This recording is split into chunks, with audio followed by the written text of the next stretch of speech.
Hello there, and welcome to the Sleepy Science Channel. Tonight, we're stepping into a world hidden in petals, bark, roots, and leaves. Plant extracts may sound simple at first, yet they have been shaping our lives for thousands of years. From survival and medicine to flavors and perfumes, and even sacred rituals, they have been one of the most influential ingredients in human history. Inside a crushed leaf, a citrus peel, or a drop of resin, there is a chemistry so rich and so precise that it can cool the skin, sharpen the senses, and even control the behavior of animals. Some of these substances have changed the course of empires, while others have simply made our lives more pleasurable. And many began not for us at all, but as part of the silent struggles of plants themselves, as they defend, attract, warn, and endure. If you enjoy these gentle journeys, I invite you to like, subscribe, or share a thought below. It helps others find their way here too, one sleepy soul at a time. But for now, all you need to do is settle in. Let your shoulders relax and notice your eyes grow heavy. And as the day begins to gently fade away, join me as we explore this hidden chemistry of the living world together. Let's begin. Plant extracts can heal, poison, perfume, and preserve all at once. Across history, people learned that the same green world could soothe a fever, stop a heart, scent a room, or keep decay away. That is what makes plant extracts so astonishing. They are not single-purpose inventions. They are compact chemical toolkits. A resin from a tree might seal a wound and also slow the growth of microbes. A flower oil might lure pollinators in the wild, then later become part of perfume in a palace. A bitter alkaloid might defend a leaf from insects, then become a medicine in the right dose and a poison in the wrong one. Even spices in the kitchen often carry protective chemistry that once helped the plant survive heat, mold, or hungry animals. When humans learned to draw out these hidden substances, they were not creating magic from nothing. They were opening a cabinet of powers that plants have been quietly building for millions of years. A single leaf can hide hundreds of powerful chemical compounds. A leaf may look simple from a distance. Flat, green, silent, almost ordinary. Yet inside that small piece of living tissue, there can be a whole laboratory at work. Plants do not make just one useful substance. They make families of them. Some protect against fungi. Some repel insects. Some absorb sunlight safely. Some repair damage after heat or drought. Others shape scent, taste, and color.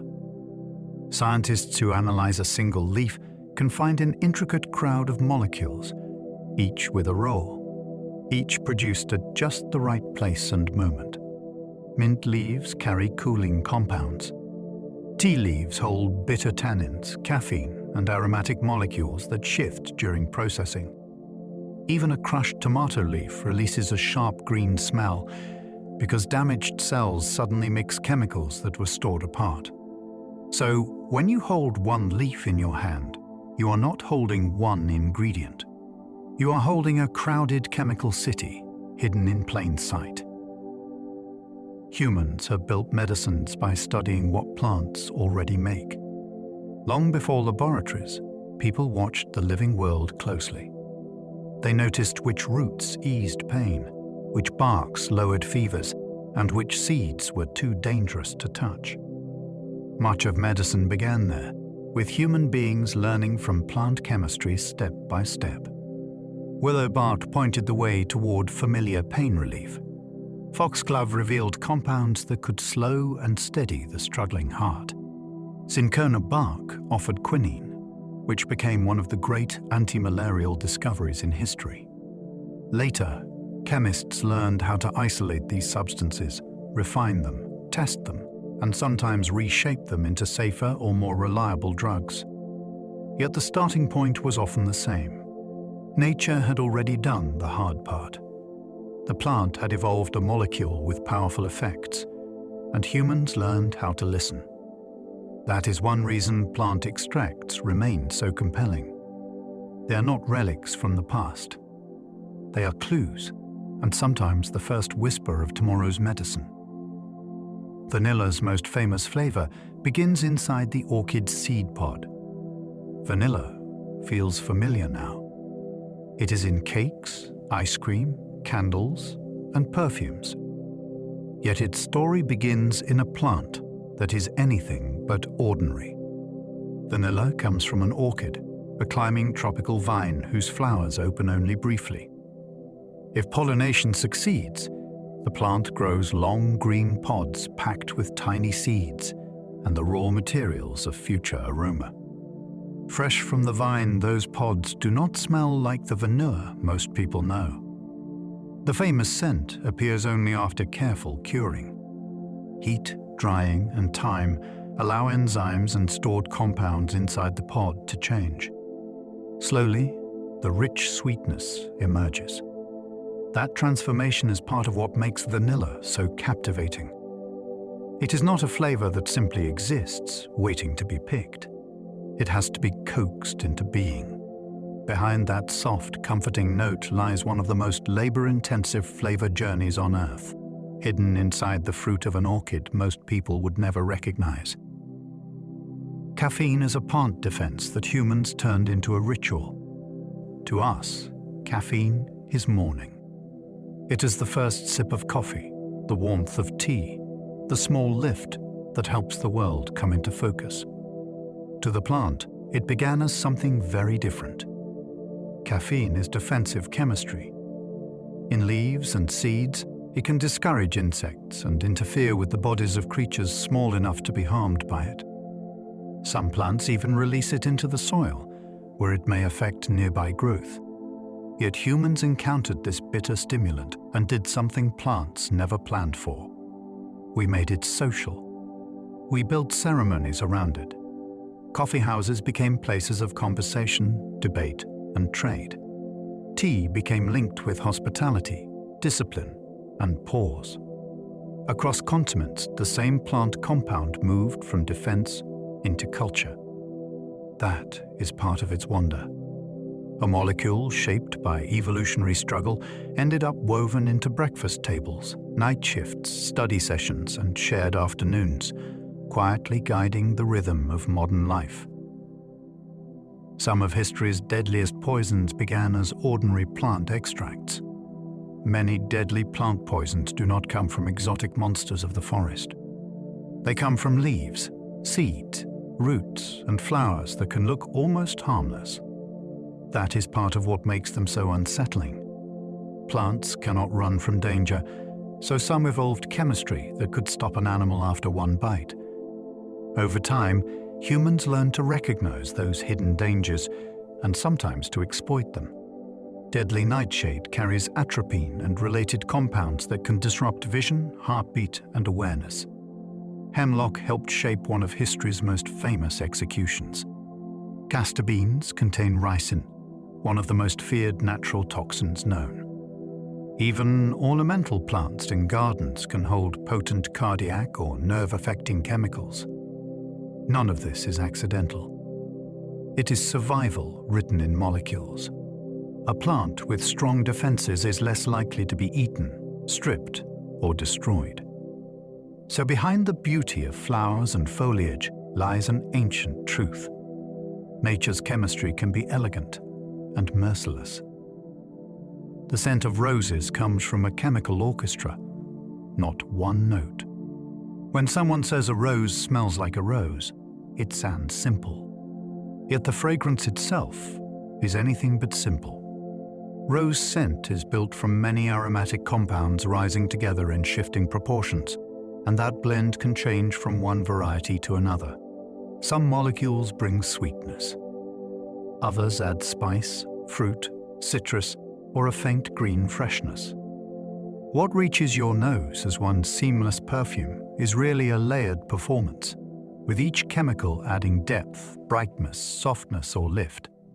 Temperature matters. Time of day matters. Even the stage of the bloom matters. A rose opening in cool morning air may smell different by afternoon. This complexity is why rose perfume has fascinated growers, distillers, and chemists for centuries. They are not chasing one ingredient. They are trying to capture an accord so balanced that the mind reads it as effortless beauty. Behind that familiar floral breath is a remarkable act of natural composition, precise as music. Tiny amounts of plant extract can transform food, mood, and memory. Some of the most powerful effects in daily life arrive in vanishingly small amounts. A few drops of vanilla can change a batter from flat to inviting. A trace of mint can make water taste colder than it is. The scent of orange peel or crushed basil can alter how a room feels before anyone says a word. Plant extracts work this way because our senses are exquisitely sensitive to certain molecules. They do not need much.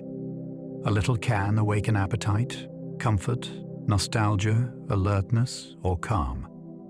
Smell is especially powerful because it is closely tied to memory. One fragrance can pull a person toward a kitchen from childhood, a garden after rain, or a holiday table long gone. That is why plant chemistry feels larger than its size. Tiny quantities can reshape experience itself. They can change what food tastes like, how a space feels, and which forgotten parts of life suddenly come rushing back. Many plant extracts evolved first as weapons in nature's silent wars. Plants may seem passive, but they live in constant conflict. They are chewed, pierced, infected, shaded, crowded, and attacked from every side. Because they cannot flee, many evolved chemistry as a form of warfare. Bitter alkaloids discourage herbivores. Sharp sulfur compounds burst into action when tissues are damaged. Sticky resins trap insects and seal wounds. Some roots release substances into the soil that make life harder for nearby rivals. Other plants send airborne signals after an attack, warning their neighbors that danger is close.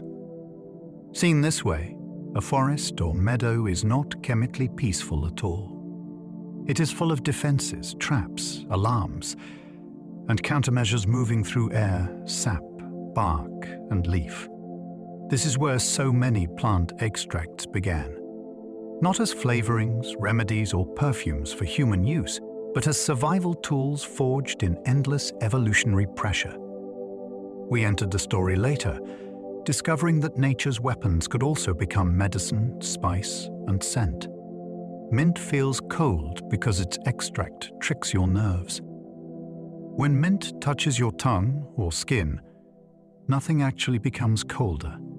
Instead, menthol binds to receptors that normally respond to a drop in temperature, and your nervous system reports coolness even when the air or liquid stays the same.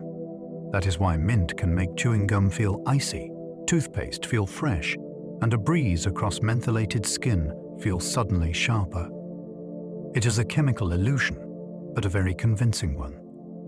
Plants did not evolve this sensation to brighten human breath. Mint likely uses menthol and related compounds as protection, making itself less appealing to insects and animals. Yet to us, the effect feels clean, vivid, and strangely invigorating.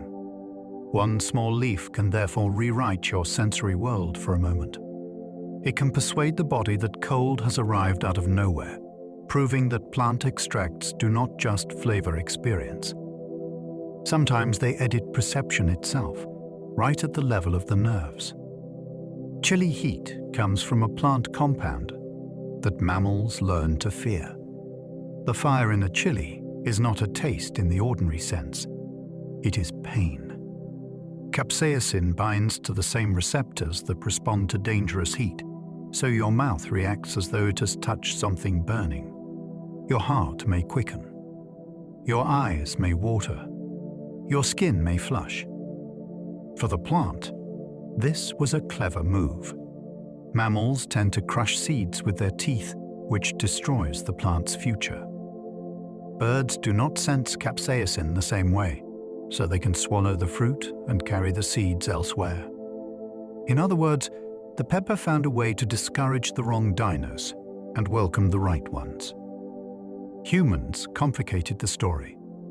We turned that warning signal into cuisine, competition, and craving. We chase the burn, sweat through it, and come back for more. Few plant extracts show human defiance more clearly than the chili, which began as a deterrent and became delight. Lavender extract can influence insects long before humans smell it. Before lavender became associated with linen, soap, and evening calm, its fragrance was already shaping the lives of much smaller creatures. The oils rising from its flowers are signals in the insect world. Some help guide pollinators toward nectar. Others discourage pests or interfere with insects that might feed on the plant. To a bee, the scent is not a decorative extra. It is part of a map. To a hungry herbivore, it can be a warning. What humans notice as softness or freshness is therefore only one layer of a much older biological language. Lavender is broadcasting constantly, and insects are among the first to hear it. That hidden conversation is part of what makes the plant so captivating. A calm-smelling bloom in a garden is also an active chemical beacon, negotiating with pollinators, warding off trouble, and managing its place in the landscape. Its perfume reaches us last, after evolution has already assigned it work. Nicotine is a plant insecticide that also hooks the human brain. Tobacco did not evolve nicotine for human fascination. It evolved it as a weapon. In insects, nicotine can attack the nervous system with brutal efficiency, overwhelming the same kind of signaling pathways that living bodies depend on to move and survive. That made it an effective defense in the ancient contest between leaf and predator. Humans discovered the same molecule and found that, in smaller doses, it could sharpen attention, alter mood, and create a rapid feeling of reward. The reason lies in the brain, where nicotine can mimic one of the body's own signaling chemicals and trigger pathways linked to pleasure, learning, and repetition. That is how plant defense became one of history's most powerful human habits. It crossed from field to culture, from ecology to addiction, carrying both stimulation and danger in the same compact structure. Few extracts show more clearly how a molecule can be useful, seductive, and destructive without ever changing its basic nature. Quinine from bark once helped humanity battle malaria. There was a time when vast parts of the world were haunted by a fever that seemed almost inescapable. Malaria could hollow out armies, stall trade, and make whole landscapes deadly to enter. Then came bark from the cinchona tree, carried from the Andes and prized for the bitter compound hidden inside it. Quinine did not end malaria, but it gave people a powerful tool against one of history's great killers. That changed exploration, empire, medicine, and survival itself. Travelers, soldiers, and doctors all came to depend on a substance drawn from a tree that had evolved its chemistry for reasons of its own. The taste was harsh, but the effect could be life-saving. Even tonic water carries a faint echo of that story. Behind its bitterness lies a chapter in which plant extraction helped humans push back against disease and move through regions that had once seemed nearly impossible to endure. Foxglove compounds changed heart medicine by slowing a failing pulse. Foxglove is one of those plants that seems almost theatrical. Tall spikes of purple flowers rise from the ground with a beauty that invites admiration. Yet inside the plant are compounds powerful enough to alter the rhythm of the human heart. In carefully controlled doses, substances derived from foxglove helped doctors strengthen weak contractions and slow certain dangerously rapid heartbeats. That was a profound discovery, because it revealed that a failing pulse could sometimes be steadied by chemistry hidden in a garden flower. The margin for error, however, is small. Too much can become dangerous very quickly. That tension gave foxglove a special place in medical history, poised between remedy and risk. It showed that the line between healing and harm is often measured not in different substances, but in different amounts. Few examples capture the drama of plant extracts more vividly than this. A blossom that looks almost storybook gentle can reach directly into the machinery of life. The rosy pink of grapefruit comes with unusually bitter chemistry. Grapefruit arrives with bright color, fresh scent, and the promise of sweetness, yet the first bite often carries a surprise. Beneath the juicy brightness lies an assertive bitterness that sets it apart from most other citrus fruits. That character comes from compounds such as narration, which give grapefruit much of its unmistakable edge. It is one reason the fruit feels more adult than playful, less like candy, and more like a deliberate awakening of the palate. But grapefruit chemistry is fascinating for another reason too. Its extracts can interact with enzymes in the body that help process certain medicines, sometimes changing how strongly those medicines act. So this breakfast fruit is not chemically simple at all. It is a vivid reminder that flavor and physiology can meet in unexpected ways. A pink wedge on a plate can carry beauty, bitterness, and biological consequence together, turning an ordinary kitchen moment into something far more chemically dramatic. Tea leaves hold different extracts depending on how they are processed.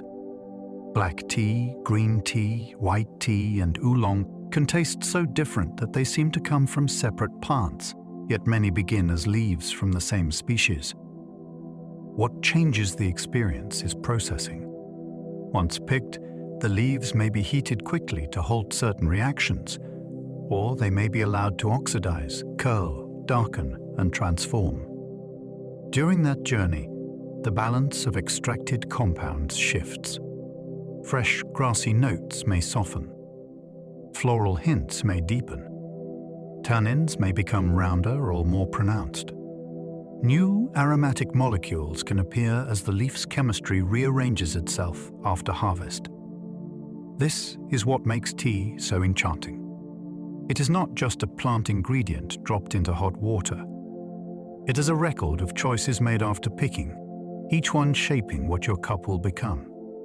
The same hillside leaf can end as something brisk, smoky, buttery, floral, malty, or deep, depending on how human hands guide its chemistry. Coffee aroma comes from hundreds of compounds released after roasting. A coffee bean before roasting does not smell like the brew people line up for each morning. The famous aroma is born in heat. As the beans roast, sugars, acids, proteins, and other stored compounds begin to react in waves, generating a dense cloud of new molecules. Some smell nutty. Some smell caramel, like fruity, smoky, chocolatey, spicy, or even faintly floral. Together they create one of the most complex everyday aromas on Earth. That is why coffee can feel so rich before you even taste it. The scent is layered, and the brain starts reading those layers instantly. Roasting level changes the whole performance. A lighter roast may preserve bright and delicate notes, while darker roasting can push the chemistry toward bitterness, depth, and smoke. What makes this remarkable is how much transformation is involved. The raw seed contains the potential, but the smell that fills a kitchen at dawn is really the sound of chemistry being unlocked by fire. The taste of almond can hint at surprisingly dangerous chemistry. Almond flavor often suggests comfort, sweetness, and dessert. Yet one of its signature notes shares chemical territory with something far darker. Bitter almonds contain compounds that can break down to release hydrogen cyanide, a substance feared for good reason. Sweet almonds, the kind people usually eat, are bred to avoid that danger and can be enjoyed safely. But the deeper story remains. Plants in this family evolved a way to pack their seeds with defensive chemistry that becomes threatening when tissues are crushed and enzymes begin to act. The familiar marzipan-like aroma linked with almond can therefore carry an unsettling echo of toxicity. It is a reminder that pleasant smell and danger do not always live far apart. Nature often hides warning and attraction in the same place. Few flavors reveal the duality so elegantly. Something associated with cakes and pastries turns out to belong to a much older chemical strategy, built for defense rather than delight. Willow bark helped inspire one of the world's most familiar painkillers. For centuries, people noticed that willow bark could ease pain and reduce fever. That old observation eventually helped guide one of the most famous medical stories in modern life. Willow contains salicin, a compound that the body can convert into related forms with pain-relieving effects. Over time, chemists studied that natural chemistry and searched for ways to keep the benefits while reducing the harshness that older preparations could cause. The result was not a simple copy of the bark itself, but an inspired descendant of it, refined through science into something far more consistent and widely used. What makes this story so compelling is the bridge it reveals between folk knowledge and modern medicine. A tree growing beside watercourses and riverbanks became part of a chain of insight that reached the pharmacy shelf. It is a reminder that many breakthroughs do not begin with steel and glass. They begin with bark, bitterness, attention, and time. Turmeric's golden extract became one of nature's most studied pigments. Turmeric stains fingertips, cutting boards, and cooking spoons with a yellow so intense it seems almost to glow from within. The compound behind that famous color is curcumin, a plant pigment, but has fascinated cooks, healers, chemists, and medical researchers for generations. It helped make curries radiant, robes luminous, and food instantly recognizable across whole culinary traditions. Yet the story goes beyond color. Curcumin became one of the most closely examined plant compounds in modern research because scientists wanted to understand its behavior in the body and its possible biological effects. That curiosity turned a kitchen spice into a laboratory regular. Even so, turmeric's most immediate wonder may still be sensory. A dry, knotted root holds a color powerful enough to transform an entire dish with a small spoonful. It is hard not to be captivated by that. One underground stem stores a pigment that can feel like concentrated sunlight, drawn up from soil and fixed into spice. Saffron's color, taste, and scent come from different molecules. Saffron is one of the clearest proofs that a plant extract can be lavishly complex. Its deep golden color, its hay-like sweetness, and its almost haunting perfume do not come from one master ingredient. They come from different molecules working together. Crozin brings the vivid color that spreads through rice, broth, and cream like liquid gold. Picrocrosin contributes the distinctive bitter edge that keeps saffron from tasting merely sweet. Saffronel rises into the air as the aroma most people recognize, warm, delicate, and hard to compare with anything else. All of this is concentrated in the dried stigmas of a crocus flower, each one tiny and fragile. That is part of the wonder. Such a grand sensory effect begins in thread-like structures that must be gathered by hand. Saffron does not overwhelm by force. It reveals itself in layers, showing how one flower can divide beauty among color, taste, and scent with astonishing precision. Clove extract can numb pain while smelling warm and sweet. A clove scent suggests comfort at first. It is warm, rich, and almost festive. The kind of aroma that seems to belong in baked fruit, spiced drinks, and winter kitchens. Yet the same bud contains eugenol, a powerful compound with a very different talent. It can numb tissue and dull pain. which is why clove oil has long been associated with aching teeth and sore gums. Few spices reveal such a striking contrast between fragrance and function. Something that smells welcoming can also act with real force on the body. That dual nature helps explain the long fascination with cloves in trade, medicine, and cooking. They are not just flavor. They are concentrated chemistry wrapped in a dried flower bud. When you taste or smell clove, you are encountering a plant substance that can comfort the senses and influence pain at the same time. It is one of the clearest reminders that spice and medicine have always overlapped. Eucalyptus leaves release vapors that can shape the air around them. Stand beneath a eucalyptus on a warm day, and the air itself seems different. Sharper, cleaner, almost medicinal. That feeling comes from volatile compounds rising from the leaves, especially cineol and other aromatic molecules that evaporate readily into the surrounding air.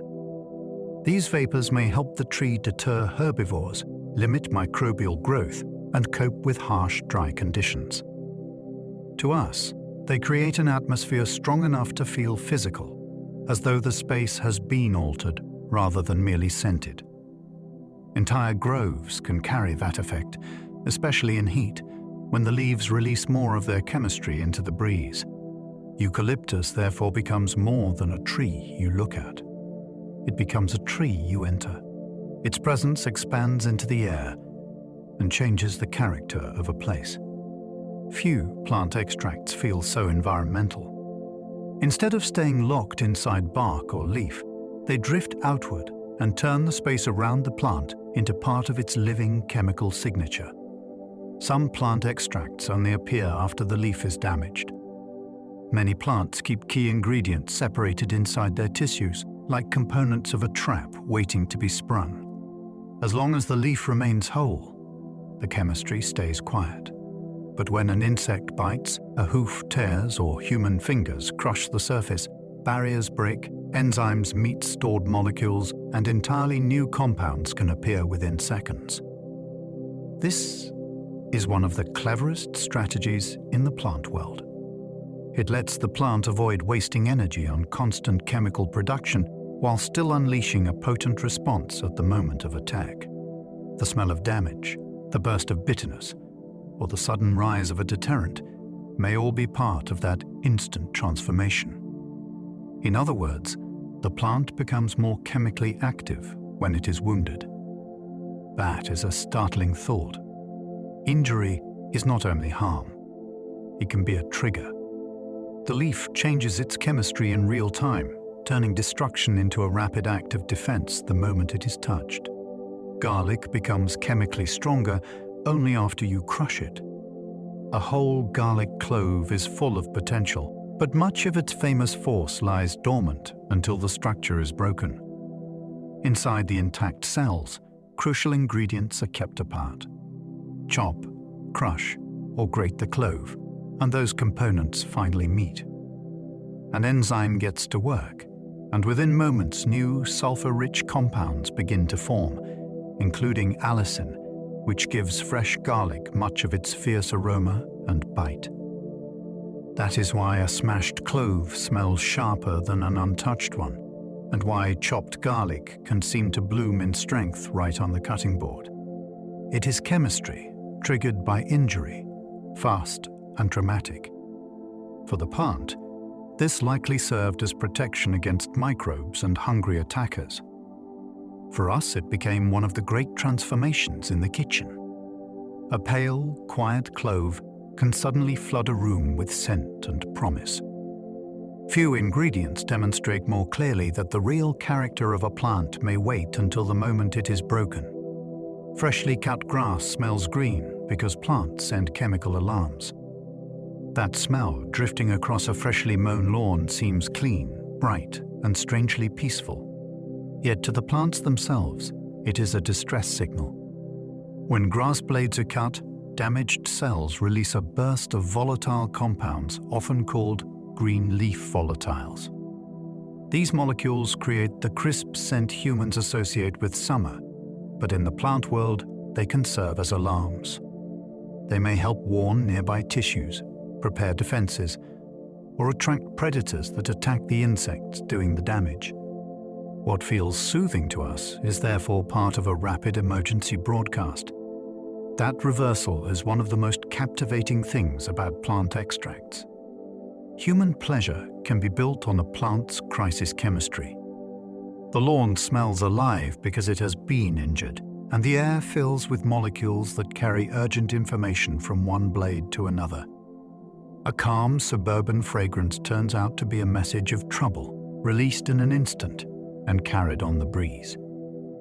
Pine forests perfume the air with extracts meant for defense. The scent of a pine forest feels almost cleansing, as though the trees are washing the air with resin and light. That famous aroma comes largely from terpenes released by needles, bark, and resin, compounds that help pines defend themselves against insects, pathogens, and environmental stress. Some rise steadily in warm weather.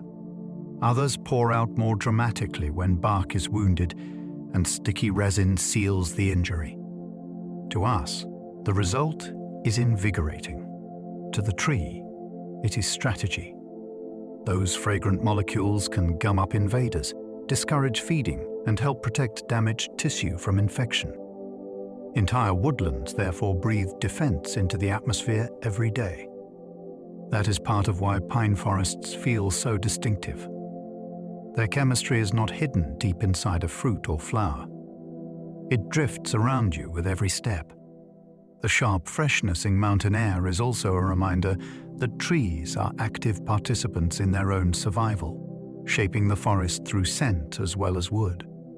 Many floral scents are really advertisements aimed at pollinators. A flower's perfume can seem like pure beauty, yet in evolutionary terms, it is often marketing.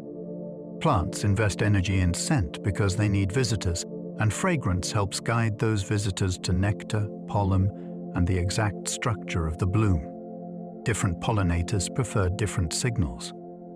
Bees often respond to one set of aromatic cues.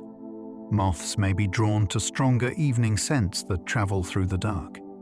Flies can be lured by odors humans find foul, while bats may follow heavy, musky notes after sunset. This means a flower's fragrance is not just pleasant decoration. It is targeted communication, shaped by who the plant wants to attract and when those partners are active. Once you know that, a garden changes completely. The air becomes crowded with invitations, bargains, and promises drifting from petal to petal. What humans call lovely may simply be effective. The bloom is not trying to enchant us first. It is trying to secure the next generation. Bitter plant extracts often evolved to stop animals eating leaves. Bitterness is one of nature's oldest warning systems. For many animals, including humans, a strongly bitter taste suggests caution because it can signal the presence of toxic or biologically active compounds. Plants have taken full advantage of that response. By loading leaves, bark, or seeds with bitter molecules, they make themselves less appealing to creatures that might otherwise eat them down to the stem. Alkaloids, tannins, and many other defensive substances can all contribute to this effect. Some merely taste unpleasant. Others interfere with digestion, damage tissues, or disrupt the nervous system if an animal ignores the warning. That is why bitterness is so widespread in the plant world. It is not a flaw in flavor. It is survival made perceptible on the tongue. Humans, of course, complicate matters again. We learn to enjoy some bitterness in tea, coffee, herbs, and tonic drinks. Even so, the ancient message remains underneath. The plant is still saying, think carefully before taking another bite. Sweet plant extracts can persuade animals to carry seeds away. Plants cannot walk their offspring into new territory, so many learned a more elegant trick. They wrapped seeds in sweetness and let animals do the traveling. Sugars, fruity aromas, and vivid pigments work together as invitations, turning a ripe fruit into a moving contract. Eat this and carry my future elsewhere. Birds swallow berries and later drop the seeds miles away. Mammals strip figs, dates, and plums from branches, then scatter the hard cores beyond the parent plant's shadow. This strategy is remarkably precise. The soft outer flesh is designed to be desirable, while the seed itself is built to survive chewing, digestion, or both. In many species, passing through an animal can even help trigger germination later on. So the sweetness of fruit is not generosity. It is engineering. What tastes like abundance to us often began as a transport system, built by plants to recruit hungry creatures into the long work of dispersal. Peppermint and spearmint differ because of one subtle chemical shift. Peppermint and spearmint are close enough to seem almost like two accents of the same flavor, yet a small change in chemistry sends them in very different directions. Peppermint is dominated by menthol, which delivers that forceful cooling sensation people associate with strong gum, toothpaste, and medicinal freshness. Spearmint leans more on carvone, a compound that feels softer, sweeter, and more herbal, with far less icy bite. The difference sounds minor when described on paper, but in the mouth, it feels dramatic. One races across the nerves like a cold wind. The other lingers in a greener, rounder way that suits cooking and confectionery beautifully. This is one of the marvels of plant extracts. A close botanical relationship does not guarantee the same sensory world. A subtle shift in which molecules are emphasized can turn a familiar leaf from brisk and piercing into smooth and approachable, as though two neighboring plants had learned entirely different ways to introduce themselves. Basil can smell like cloves, lemons, or anise, depending on variety. Basil is not one single scent wearing different labels. It is more like a whole family of aromatic personalities gathered under one name. Some varieties lean toward clove like warmth because they carry more eugenol. Others sparkle with citrus notes from compounds that feel bright and almost fizzy to the nose. Still others drift toward anise with sweet herbal tones that seem to belong in both gardens and pastry shops. This variety is what makes basil so intriguing to growers, cooks, and perfumers alike. The leaf shape may change only a little, yet the extracted aroma can move in surprisingly different directions. A handful torn into a salad may smell peppery and floral in one kitchen, then soft and lemony in another. That means basil is not just a herb. It is a reminder that plant chemistry can branch into multiple sensory identities inside one species, each one shaped by genetics, climate, and careful selection. Citrus peel stores fragrant oils in thousands of tiny bursting pockets.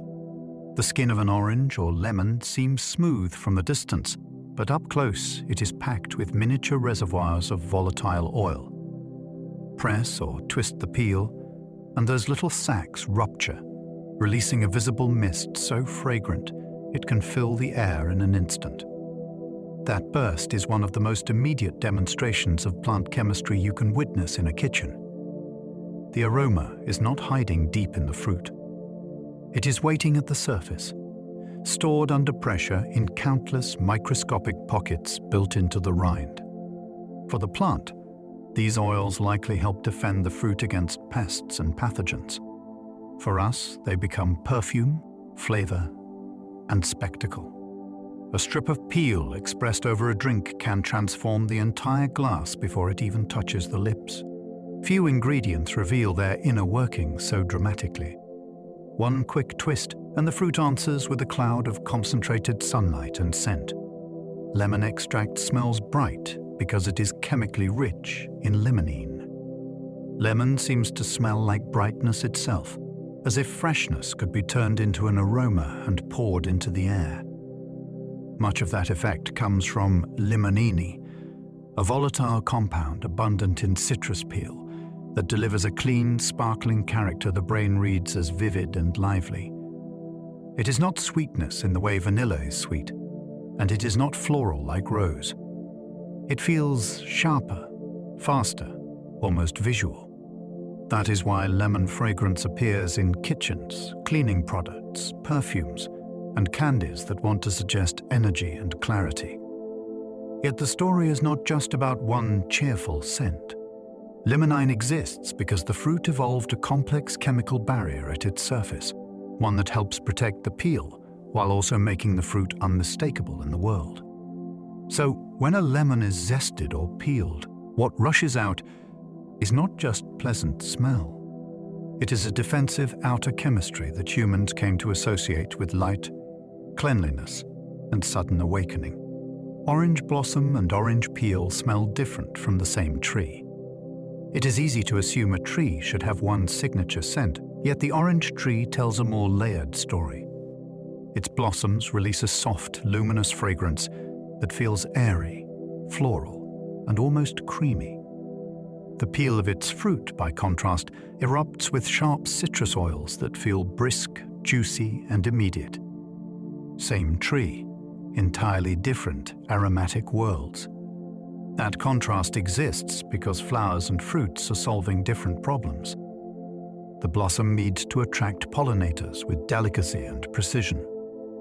The peel must protect a developing fruit with a tougher arsenal of volatile compounds stored in its rind. So one part of the tree whispers, while another flashes. Perfumers have prized this distinction for centuries, capturing neroli and orange flower water from the blooms, while cooks and distillers turn to zest and peel for brightness. The orange tree therefore becomes a kind of living lesson in plant chemistry, proving that one organism can speak in multiple scents at once. Grapes contain hidden aroma compounds that fermentation can unlock.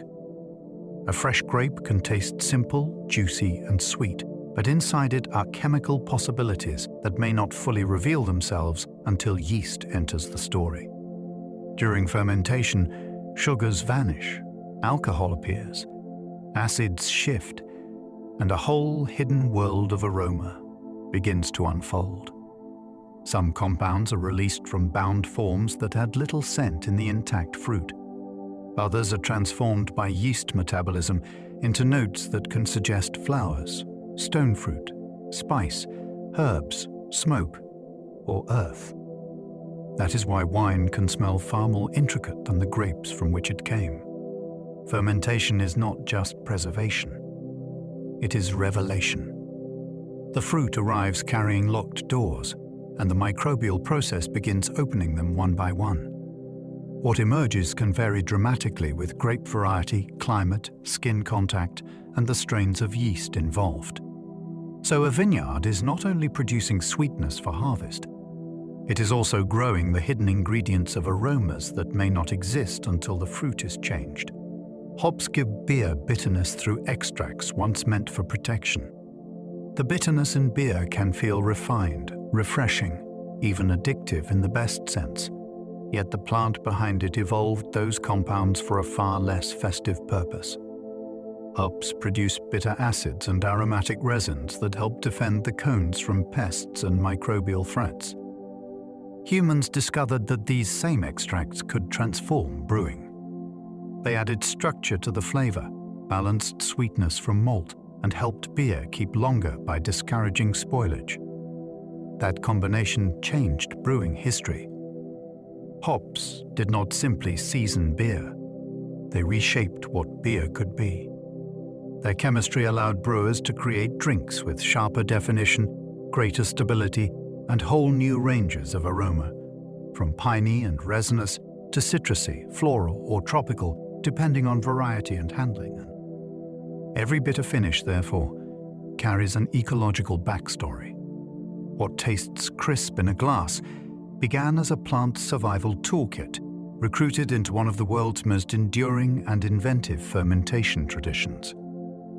Cinnamon's warmth comes from bark, not from wood itself. Cinnamon feels like a flavor made for memory. It clings to pastries, warm drinks, and winter kitchens with a sweetness that seems almost glowing. Yet that famous character does not come from the tree's wood. It comes from the inner bark, which is harvested, dried, and curled into quills as its aromatic compounds concentrate and settle. The dominant note comes from cinnamaldehyde, a substance powerful enough to define the spice almost on its own, though other molecules add depth and complexity around it. This matters because it reminds us how specific plant extraction can be. Not every part of a plant tells the same story. In the same trunk, one layer becomes lumber, another becomes perfume and flavor. The bark is where defense and aroma meet. It protects the living tissues beneath, while also storing chemistry humans learned to treasure across trade routes and centuries. A cinnamon stick is therefore not carved wood. It is the fragrant skin of a tree. Black pepper's bite comes from a remarkably stable plant compound. Black pepper does not burn like chili, and it does not cool like mint. Its effect is something distinct, a dry, warm, persistent bite, but seems to spread slowly across the mouth. That sensation comes mainly from piperine, a compound notable not only for its flavor, but for its stability. Unlike some delicate aromas that vanish quickly with heat or time, piperine holds on well enough to make pepper useful across countless dishes and conditions. It survives grinding, cooking, and transport with impressive persistence, which helps explain why pepper became one of the world's great trading spices. Tiny, dark berries from a climbing vine could travel far and still deliver their unmistakable spark. The plant likely evolved that chemistry as a deterrent to herbivores and attackers, but humans heard something else in it. We tasted warmth, liveliness, and depth. In one small peppercorn, defense chemistry became one of the most universal seasonings on Earth. Cardamom packs intense fragrance into seeds smaller than a fingernail. Cardamom is one of those spices that feels almost disproportionate to its size.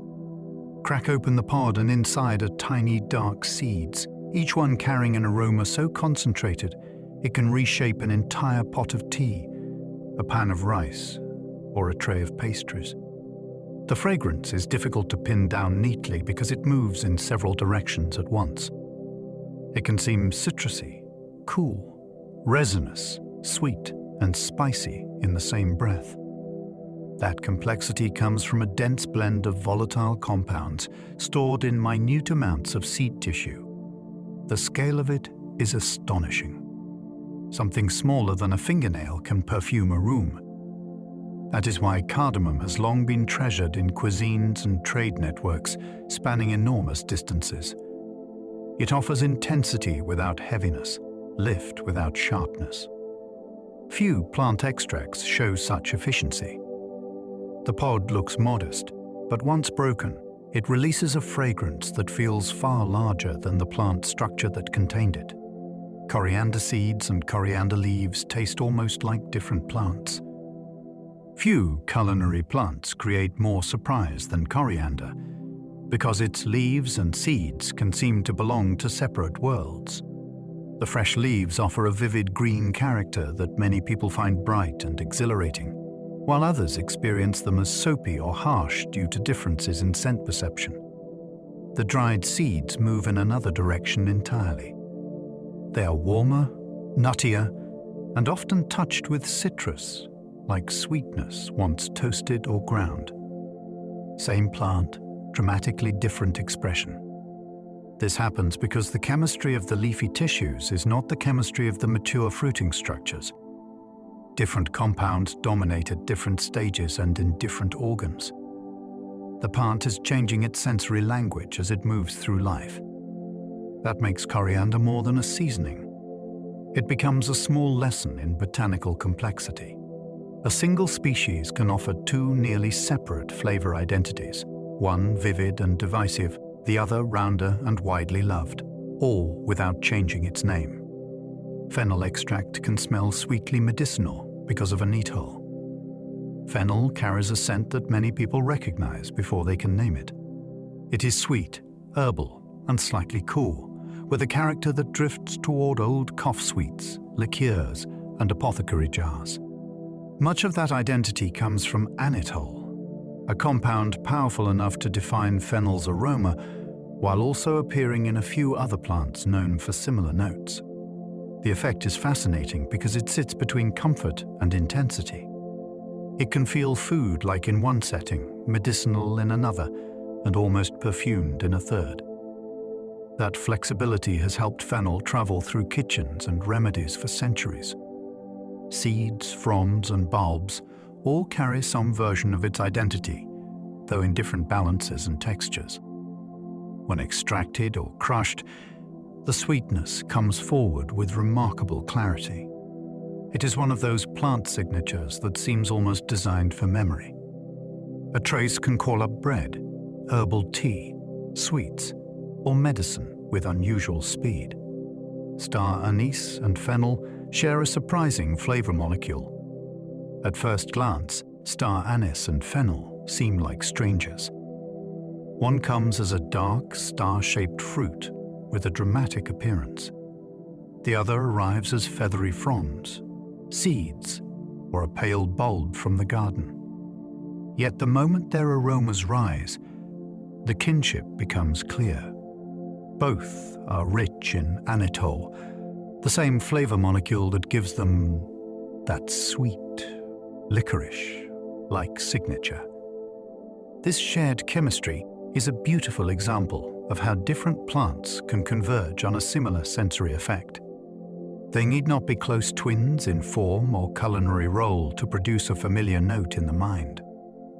That is why star anise can echo fennel in broths, teas, sweets, and spice blends, while still bringing its own darker, more resinous character to the mix. Beneath the surface, the two are speaking the same molecular language. It is a reminder that plant flavor is not always about appearance or ancestry first. Sometimes chemistry creates the family resemblance. Rosemary extract can help slow the spoilage of fats. Rosemary is easy to admire for its piney, savory aroma, but one of its most practical talents is less obvious. Compounds within the plant can help protect fats from oxidation, the process that leads oils and rich foods toward rancid, stale flavors. In other words, rosemary does not only season food, it can help preserve it. That makes perfect sense in the plant's own life. A shrub growing under strong sun and dry conditions benefits from chemistry that can manage stress and protect living tissues. Humans learn to borrow that advantage. Extracts of rosemary have been used to help stabilize foods, especially those rich in oils, without relying solely on synthetic additives. It is one more example of a flavoring herb doing hidden work behind the scenes. The scent in a roasting pan may be the most obvious contribution, but another part of the plant's chemistry is quietly defending freshness. A fragrant needle leaf becomes a guardian against time and air. Thyme's sharp scent comes from compounds plants use against microbes. Thyme smells clean in a way that feels almost surgical, as though the herb carries brightness and seriousness in the same breath. That quality reflects the role of compounds such as thymol, which help the plant defend itself against microbes and other threats in the challenging environments where thyme often grows. The aroma is therefore not decorative. It is active chemistry with a defensive purpose. Humans noticed that power long ago. Thyme found a place not only in cooking but in older traditions of preservation, cleansing, and herbal use, because its scent hinted at something strong beneath the surface. Even a small pinch can dominate a dish, cutting through richness with remarkable precision. That intensity comes from a plant that lives exposed to heat, dryness, and attack, and answers with concentrated protection in its leaves. When thyme rises from a hot pan or crushed sprig, what you are smelling is a small Mediterranean defense system, translated into flavor. Sage leaves are crowded with oils built for harsh, dry climates. Run a finger over sage, and the leaf already feels different from many herbs. It is soft, textured, almost velvety, as though it were built to hold onto itself in difficult weather. Inside those leaves lies an equally purposeful chemistry. Sage stores a rich blend of aromatic oils that help it endure hot sun, dryness, and the constant pressure of hungry insects or invading microbes. The result for us is a fragrance that feels broad, earthy, and slightly camphor-like, with enough strength to anchor butter, meat, stuffing, or tea. Yet behind that culinary depth is a survival story. Plants growing in demanding climates often invest heavily in protective compounds, and sage is a wonderful example of that strategy. Its leaves are not merely flavorful by accident. They are packed with chemistry because the plant must endure and defend itself in exposed conditions. What reaches the kitchen is therefore a concentrated memory of sun, stress, and resilience. Oregano extract is so potent because its chemistry is highly defensive. Oregano can seem almost oversized for an herb. A small pinch can fill a sauce, rise through steam, and linger in the air long after the pot is off the heat. That force comes from a chemistry loaded with defensive intent. Compounds such as carvacrol and others in its aromatic profile help protect the plant against microbes, grazers, and environmental pressure. In the wild, that potency serves survival. In the kitchen, it translates into one of the most assertive and recognizable herb flavors people know. This is why oregano feels so immediate. It does not creep gently into a dish. It arrives with conviction. Even dried, it can hold on to remarkable intensity because the underlying chemistry is robust. That strength made oregano especially valuable in cuisines that depend on herbs able to survive sun, storage, and long cooking. What tastes bold in tomato sauce or on roasted vegetables began as a concentrated botanical defense, adapted beautifully into flavor. Bay leaves flavor slowly because their extracts release with heat. A bay leaf often looks too modest to matter. Slip one into a pot, and at first it seems to do almost nothing. But time and heat change that impression completely. As the leaf simmers, its aromatic compounds begin to loosen and move into the surrounding liquid, releasing a layered flavor that is subtle but unmistakably structural. Bay does not shout like oregano or arrive instantly like citrus peel. It works more like an infusion, slowly building depth, dryness, and a certain haunting herbal lift that is hard to identify until it is missing. This gradual release is part of its charm. The leaf is built to hold its chemistry tightly, which suits a plant living through changing conditions. Cooking coaxes those compounds out with patience rather than force.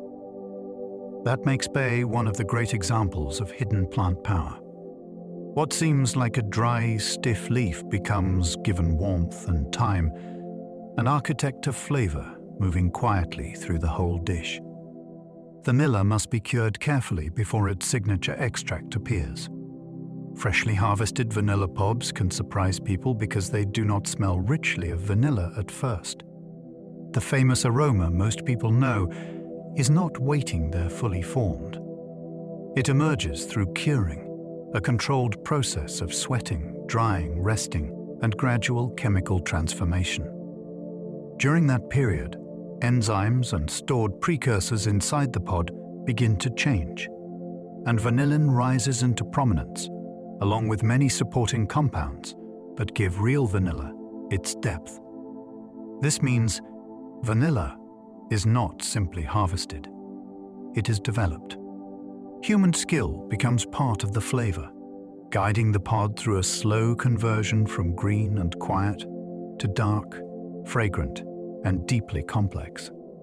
That journey is one reason vanilla became so prized. Its sweetness is not cheap or effortless. It is the result of patience, labor, and delicate timing. Behind every soft, familiar note lies an orchid fruit that had to be persuaded over weeks and months to reveal the scent the world now knows instantly. Cocoa beans taste nothing like chocolate until chemistry transforms them. Fresh cocoa beans do not taste like the smooth, familiar chocolate people imagine. Straight from the pod, they are bitter, sharp, and surrounded by sweet pulp, with very little of the deep aroma that later defines cocoa. The transformation begins after harvest, when the beans are fermented beneath leaves or in boxes, warmed by microbes feeding on the pulp. That process changes the chemistry inside the seed, reducing harshness and creating the precursors of future flavor. Then comes drying, roasting, and grinding. Heat drives further reactions, building the nutty, rich, roasted notes people recognize instantly. Chocolate, in other words, is not simply found. It is developed through carefully guided change. A tropical seed packed with defensive bitterness becomes one of the world's great indulgences, only after microbes, time, and fire have done their work. Few plant products show this more dramatically. The bean begins almost unrecognizable, then becomes a flavor millions of people crave. Tea tannins can make your mouth feel dry on contact. That dry, gripping feeling strong tea can leave behind is not dehydration. It is chemistry unfolding right on the surfaces of your mouth. Tea contains tannins, plant compounds that bind to proteins in saliva. When that happens, the lubricating slickness of the mouth changes, and the tongue suddenly feels rougher, tighter, and drier than before. The sensation can be delicate in a lightly brewed cup, or strikingly firm in a darker, stronger infusion. This is one reason tea has such structure. It is not only flavor and aroma. It has texture, and that texture comes from plant chemistry, interacting with the body in real time. The effect also helps explain why milk, sugar, or shorter brewing can change the experience so much. They soften the grip. What seems at first like a simple drink is therefore performing something surprisingly physical, turning dissolved leaf compounds into a tactile event that lingers long after the sip itself has gone. Oak bark is rich in tannins once used to turn hides into leather. For much of human history, oak was more than timber and shade. Its bark held tannins so powerful that they helped transform animal hides into leather, turning something that would otherwise rot into a durable material fit for shoes, belts, saddles, and books. The process worked because tannins bind to proteins, strengthening and stabilizing the hide in a way that resists decay. That means an extract evolved by a tree for protection became central to one of the great crafts of civilization. Tanneries once relied on stripped bark, ground, and soaked until its chemistry could seep into the hides and slowly change them. It was slow work, often harsh and labor-intensive, yet it connected forest chemistry to daily human life in an intimate way. A tree growing quietly at the woodland edge could end up shaping clothing, travel, and trade. Few examples show more clearly how plant extracts moved from ecology into the foundations of material culture. Pomegranate rind carries extracts far more astringent than its juice. The bright juice of a pomegranate feels lush and jewel-like, but the fruit's outer layers tell a tougher story. Its rind and inner membranes contain much higher levels of astringent compounds than the sweet-tart arils people usually eat. Bite into those pale partitions by accident, and the mouth can suddenly feel gripped, dried, and slightly punished. That contrast reveals how unevenly a fruit can distribute its chemistry. The edible seeds are designed to attract, while the rind remains more defensive, more resistant, and less inviting. It is as if the fruit presents a reward hidden inside a chemical barrier. For traditional uses, that astringency made the peel valuable in its own right, not as dessert, but as a material of potency and extraction. So the pomegranate is not simply a treasure chest of sweetness. It is layered like a fortress, with a tart, brilliant center protected by tissues whose chemistry is built to hold the world at a distance. Some desert plants store protective compounds strong enough to deter sunlight. In deserts, danger does not only crawl, bite, or infect. It also shines from above. Intense sunlight can damage tissues, disrupt vital chemistry, and push living cells toward breakdown. Some desert plants answer by building potent protective compounds into their skins, waxes, and outer tissues, creating a kind of chemical shield against ultraviolet stress and heat. These substances may absorb harmful radiation, neutralize damaging byproducts, or help stabilize the plant's own delicate systems under relentless exposure. That means the plant is not merely enduring the sun. It is chemically negotiating with it every day. Often the leaves are small, silvery, resinous, or deeply scented, physical signs of a life spent defending against brightness itself. To us, a desert shrub may look motionless and tough. In reality, it is running a constant chemical defense against one of the harshest conditions on Earth. Its extracts are not only for insects or disease. They are part of a survival strategy against light. Plants can hide toxic extracts safely until a predator bites. Some of the smartest defenses in the plant world depend on timing. A toxin can be dangerous to the plant itself if it is active in the wrong place. So many species store the ingredients separately until an animal bites, chews, or tears the tissue. Only then do broken cells allow enzymes and precursors to meet, creating the harmful compound at the moment it is needed.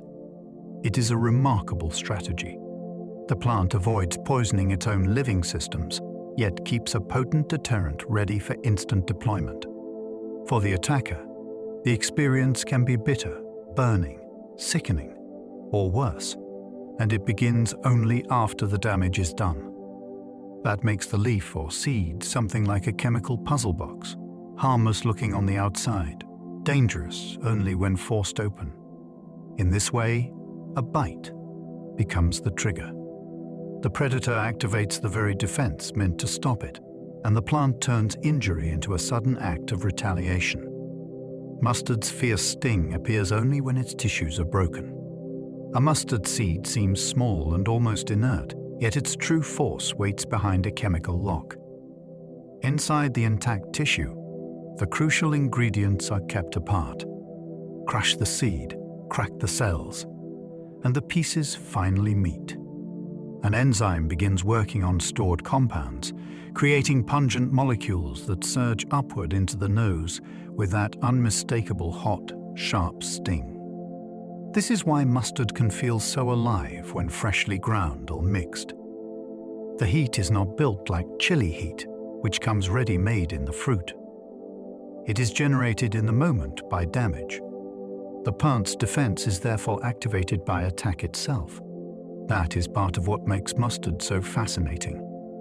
The seed does not merely contain flavor. It contains the potential for flavor, waiting for friction, moisture, and rupture to bring it into being. A bland-looking grain suddenly becomes fierce, proving once again that plant extracts often reveal their most dramatic character only when disturbed. Horseradish and wasabi rely on the same chemical ambush strategy. Horseradish and wasabi feel explosive in a very particular way. Their heat rushes upward into the nose, floods the head, then fades more quickly than chili. That shared experience comes from a similar strategy hidden in their tissues.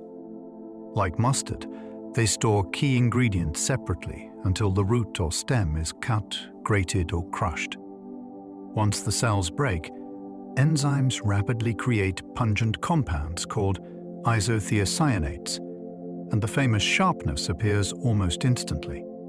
This is why freshly grated wasabi feels so vivid, and why horseradish seems strongest right after preparation. The plant is not storing ready-made fire. It is setting a trap that springs when damaged. For a grazing animal or attacking microbe, that sudden burst is a deterrent. For humans, it becomes culinary theater. A root that looked plain and calm a moment earlier turns intense enough to make eyes widen and breath catch. It is chemistry as ambush, unleashed exactly when the plant is wounded. Onions make eyes water through a rapid burst of sulfur chemistry. Slice into an onion, and the calm kitchen can turn dramatic within seconds. Eyes sting, tears appear, and suddenly the plant seems to have reached out and acted on the body directly. That response comes from a fast sulfur-based reaction triggered by cutting. In the intact onion, certain compounds and enzymes remain safely separated. Once the cells are broken, they combine and produce a volatile irritant that rises into the air. When it reaches the moisture on the surface of the eyes, it forms substances that sting enough to trigger tearing. The tears are not sentiment. They are defense, the body trying to wash away the intruder. What makes this so captivating is the speed. A solid bulb on the board becomes an airborne weapon almost at once. The onion does not move, yet it can still fight back. In one swift chemical event, an ordinary vegetable turns preparation into an encounter with living sulfur chemistry. Plant extracts can change dramatically with soil, season, and rainfall. A plant is never making its chemistry in a vacuum. Everything around it helps shape the final result. Soil minerals can influence growth and stress. Rainfall can determine whether the plant builds lush tissue or concentrates its protective compounds. Temperature, sunlight, and season can all push the chemical balance in new directions. That means the same species may not smell, taste, or perform quite the same from one year to the next. A medicinal herb grown in a dry season may carry a different profile from one raised through steady rain. A resinous shrub on poor stony ground may produce a more intense aroma than its cousin in richer soil. This is one reason plant extraction has always carried an element of place. The environment is not a backdrop. It is part of the formula. What we call the extract is often the plant's response to its conditions, written into chemistry and preserved in leaf, bark, flower, or root. The same herb can smell different when grown on another hillside. Move a familiar herb from one hillside to another, and its identity may shift more than most people expect. Even when the species remains the same, small changes in elevation, drainage, sunlight, wind, and soil can push the plant to produce a noticeably different aromatic balance. One patch of thyme or rosemary may smell sharper, sweeter, greener, or more resinous than another, grown only a short distance away. This is part of the deep fascination of plant extracts. They carry geography inside them. A slope facing the morning sun may dry quickly and stress the plant in one way. A cooler, damper hillside may encourage another chemical emphasis entirely. To the nose, those environmental differences become real and memorable. The herb is still itself, yet it speaks with another accent. That is why growers, cooks, and distillers pay such close attention to place. They are not only cultivating plants, they are cultivating how landscape becomes aroma. Morning harvests can capture different extracts than evening harvests. Plants do not smell and taste exactly the same all day long. Their chemistry rises and falls with light, heat, water movement, and the timing of biological tasks such as pollinator attraction or daytime defense. That means harvest hour can matter. Leaves or flowers gathered in the cool of morning may preserve volatile compounds that would partly dissipate by afternoon heat. In other cases, a plant may build up certain aromas through the day and reach a stronger profile later on. This shifting rhythm gives harvesting a quiet drama. The person cutting the plant is not only choosing the right species and place, but the right moment in the daily cycle. For delicate aromatic crops, timing can influence fragrance, flavor, and extract quality in surprising ways. It is one more reason plant chemistry feels alive rather than fixed. The field at sunrise is not chemically identical to the same field at dusk. Time itself becomes part of the harvest. Drought can make some medicinal plants chemically more intense. When water becomes scarce, many plants do not simply weaken. Some respond by concentrating the very compounds that help them survive stress, defend themselves, or reduce damage from heat and dryness. As tissues grow smaller, tougher, or more resinous, certain aromatic and bioactive molecules may become more prominent. That can make a drought-grown plant smell stronger, taste sharper, or yield a more concentrated extract than the same species raised under easier conditions. It is a striking reversal of what many people expect. Hardship can sometimes intensify chemistry rather than erase it. Of course, too much stress can still stunt or kill. But within a certain range, the plant may answer scarcity with potency. This is why growers of medicinal and aromatic plants often pay close attention to water conditions. They know that comfort and character are not the same thing. A plant pushed by dryness may end up carrying the chemical marks of that struggle in every leaf, resin, and root. Young leaves and old leaves often produce different protective extracts. A plant does not defend every leaf in exactly the same way, because not every leaf faces the same risks. Young leaves are tender, nutrient-rich, and especially attractive to herbivores, so many plants load them with strong protective chemistry while they are still soft and vulnerable. Older leaves may become tougher, thicker, or less valuable to the plant over time, and their chemical priorities can shift accordingly. This creates a surprising kind of age difference within one organism. The newest growth may be brighter, more bitter, more aromatic, or more toxic than the mature foliage beside it. To a grazing insect, that difference can mean the choice between feast and warning. To humans, it can affect flavor, extraction, and medicinal use in subtle but important ways. A plant is therefore not chemically uniform from tip to base. Its defenses move with its age, protecting the tissues that matter most at the moment they are easiest to lose. A flower's scent can strengthen at night for nocturnal pollinators. Not all flowers release their richest perfume under the noon sun.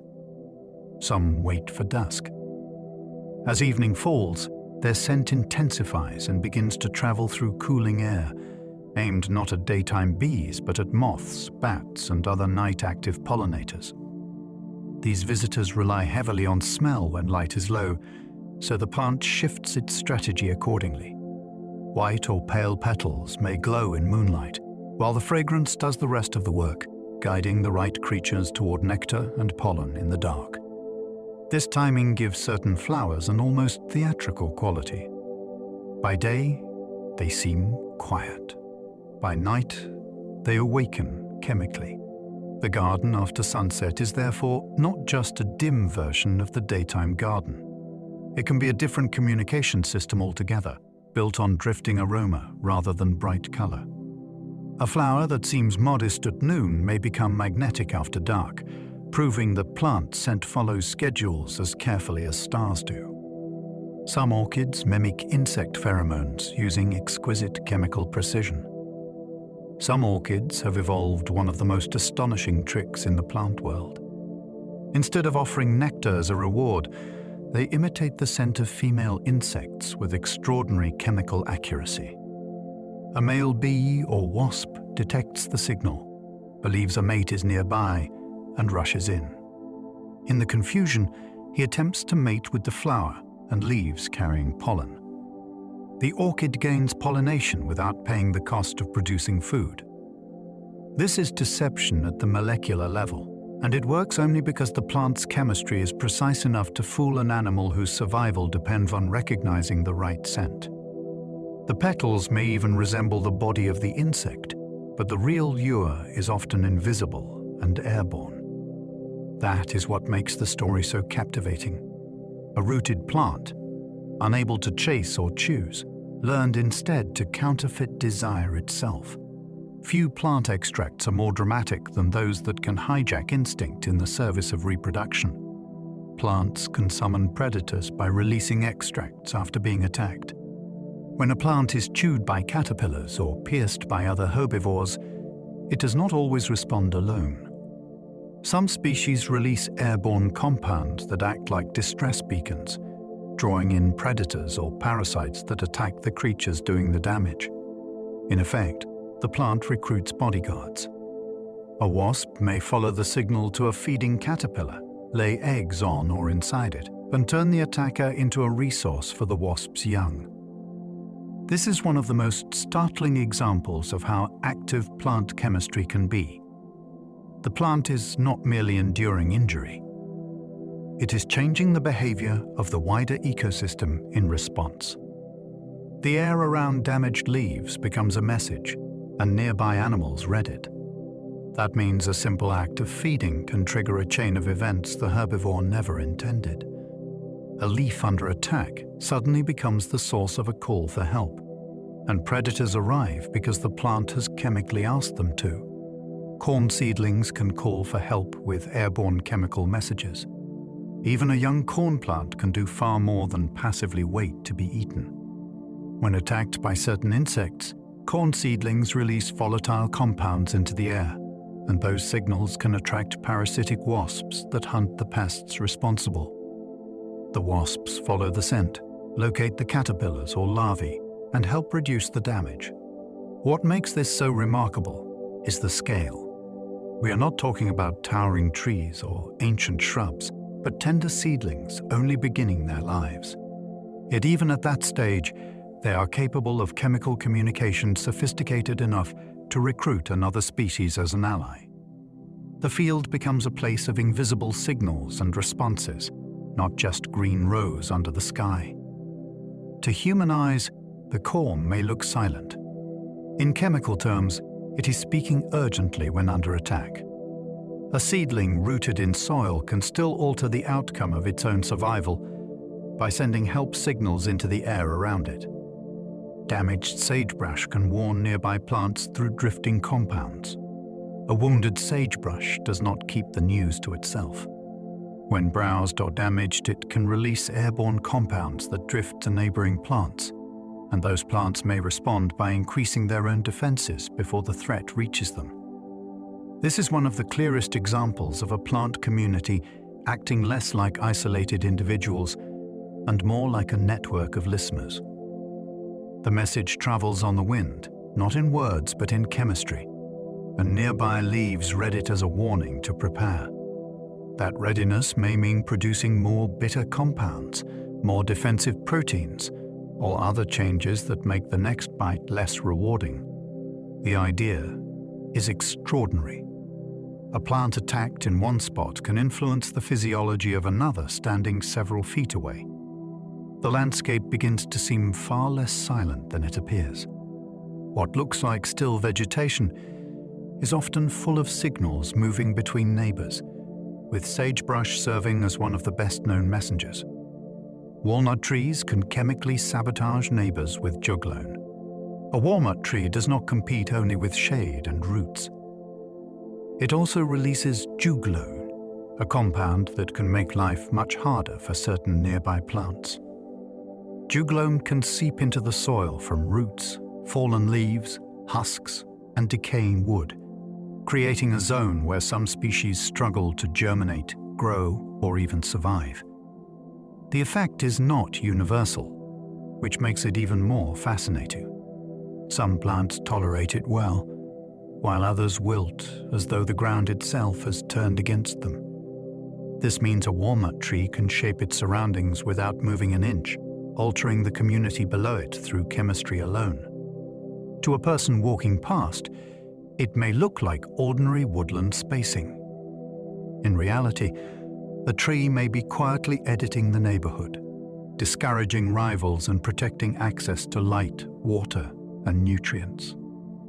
It is a reminder that some landscapes are arranged not just by climate and soil, but by invisible acts of botanical pressure.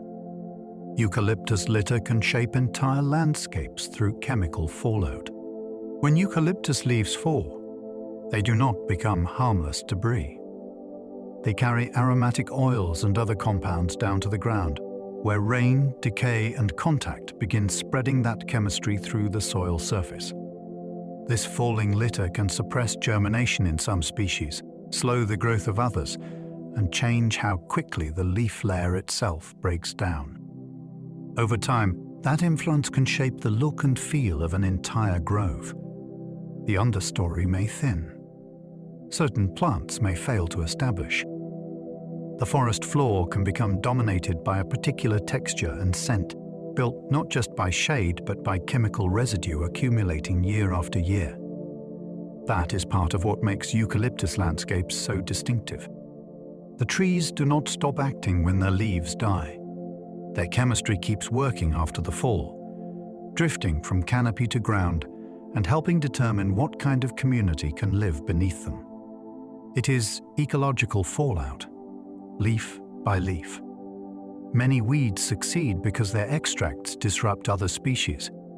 Some weeds do not win simply by growing fast or scattering seeds widely.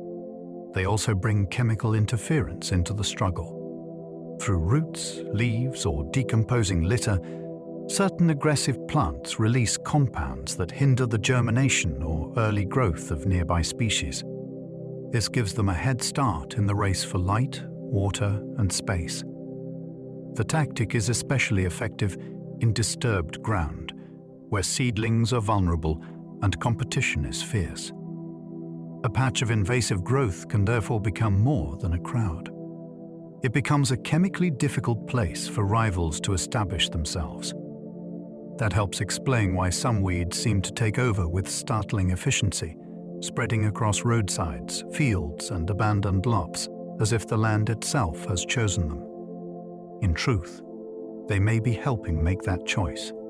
Their success is not only about surviving the environment, it is about subtly changing the environment around them so other plants have a harder time surviving too. Plant resins are sticky chemical fortresses against insects and fungi. Resin is one of the plant world's most satisfying defenses because it solves several problems at once. It is sticky enough to trap or deter insects, thick enough to seal wounds, and chemically rich enough to discourage fungi and microbes from invading damaged tissue. When bark is pierced or stems are broken, resin can flow outward like a living cork, closing the breach before the plant loses too much water or becomes infected. That means a tree or shrub is not relying on one line of defense. It is using a material that blocks, glues, suffocates, and chemically repels at the same time. To us, dried resin can look beautiful, golden and fragrant. To the plant, it is emergency armor. In hot climates or insect-heavy forests, that armor can make the difference between recovery and decline. Few extracts show such practical elegance. A glossy ooze from a wound becomes a miniature fortress, built in real time exactly where danger enters. Frankincense begins as a tree's fragrant wound-sealing resin. Frankincense starts with injury. When the bark of certain Boswellia trees is cut, resin slowly seeps out to seal the wound and protect the tree from infection and water loss. At first it is soft and sticky, but as it dries it hardens into pale, tear-shaped drops that can be gathered by hand. Those tears carry an aroma unlike most other plant extracts, bright, resinous, citrus-touched, and deeply ancient in feeling. For thousands of years, people burned it in temples, traded it across deserts, and treated it as something worthy of ceremony and distance. Yet beneath all that human reverence lies a simple botanical truth. The substance began as defense. It was the tree's response to damage, a fragrant patch over vulnerable tissue. That is part of why frankincense feels so compelling. One of history's most sacred aromas comes from a plant trying to heal itself, turning a wound into something people later associated with prayer, mystery, and smoke. Myrrh was treasured because its bitter aroma came with preserving power. Myrrh does not charm in the same way as rose or citrus. Its scent is darker, more medicinal, more solemn, with bitterness built right into the experience. That serious character reflects the chemistry of a resin shaped by protection. Drawn from wounded Commiphora trees, myrrh contains compounds that help to make it valuable not just as fragrance, but as a substance associated with preservation, ritual, and care. In the ancient world, that mattered enormously. A material that smelled distinctive and resisted decay seemed to sit at the border between the living and the sacred. It could perfume, protect, and endure. That is why myrrh moved through trade routes and burial practices with such prestige. People were not merely collecting a pleasant smell. They were handling a resin whose bitterness suggested strength and whose properties made it useful where time, corruption, and mortality pressed hardest. Few plant extracts carry so much gravity in such a small, aromatic tear of dried resin. Amber began as plant resin long before it became fossil treasure. Before amber became a polished gem holding ancient insects and sunlight like memory, it was simply resin oozing from wounded trees. Sticky, aromatic, and defensive, it flowed to seal bark and protect living tissue from attack. In that first stage, it belonged entirely to the plant's present. Then time took over. Buried, compressed, and altered over immense spans, some of that resin hardened and fossilized into amber, carrying within it a transformed version of plant chemistry from vanished forests. This gives amber a rare double life. It begins as a practical wound response, then becomes a geological relic treasured for beauty and age. When people hold a piece of amber, they are touching the afterlife of a plant extract. Its golden clarity and occasional trapped fragments of ancient life make it feel almost supernatural, yet its origin is humble and biological. A forest defense, preserved beyond the lifespan of the tree, becomes a jewel of deep time. Rubber started as a plant latex with extraordinary defensive chemistry. Long before rubber became tires, hoses, gloves, and bouncing balls, it flowed as latex inside living plants. This milky fluid is not sap in the ordinary sense. It is a defensive cocktail carried in specialized channels, ready to surge out when the plant is cut or bitten.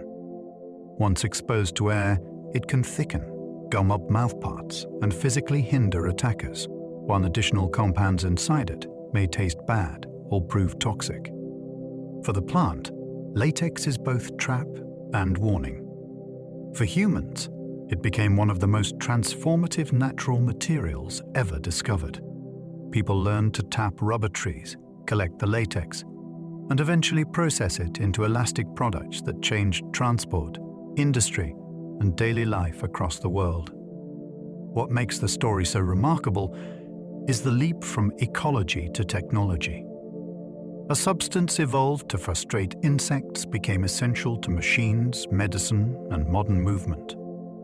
Defense chemistry, drawn from bark, ended up rolling civilization forward.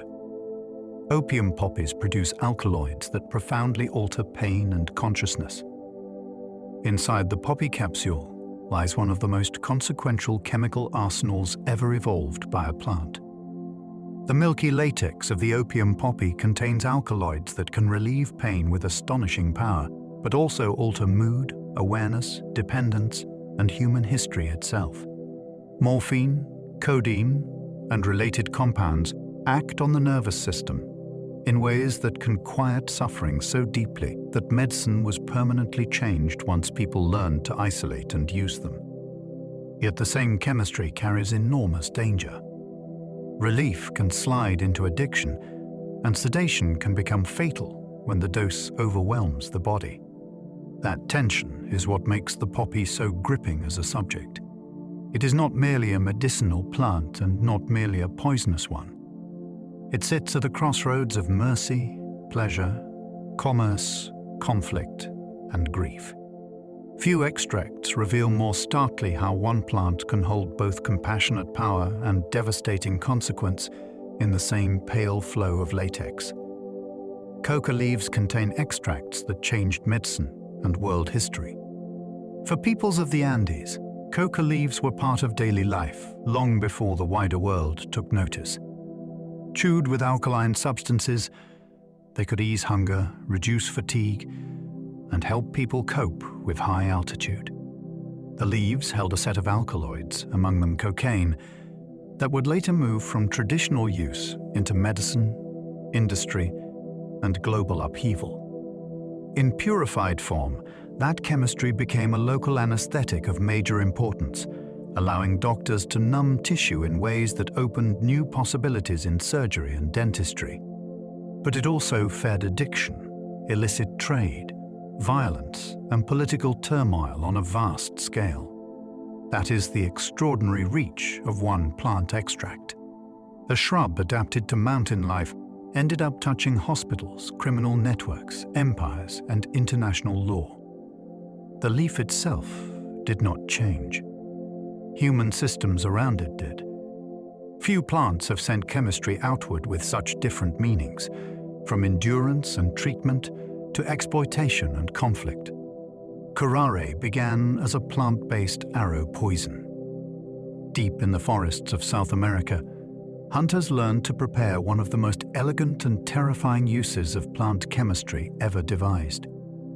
Curare was made from a mixture that often included extracts from certain vines and other plants, then applied to arrows or darts. Once it entered the body, the poison could interfere with the signals between nerves and muscles, causing paralysis while leaving awareness terrifyingly intact until breathing failed.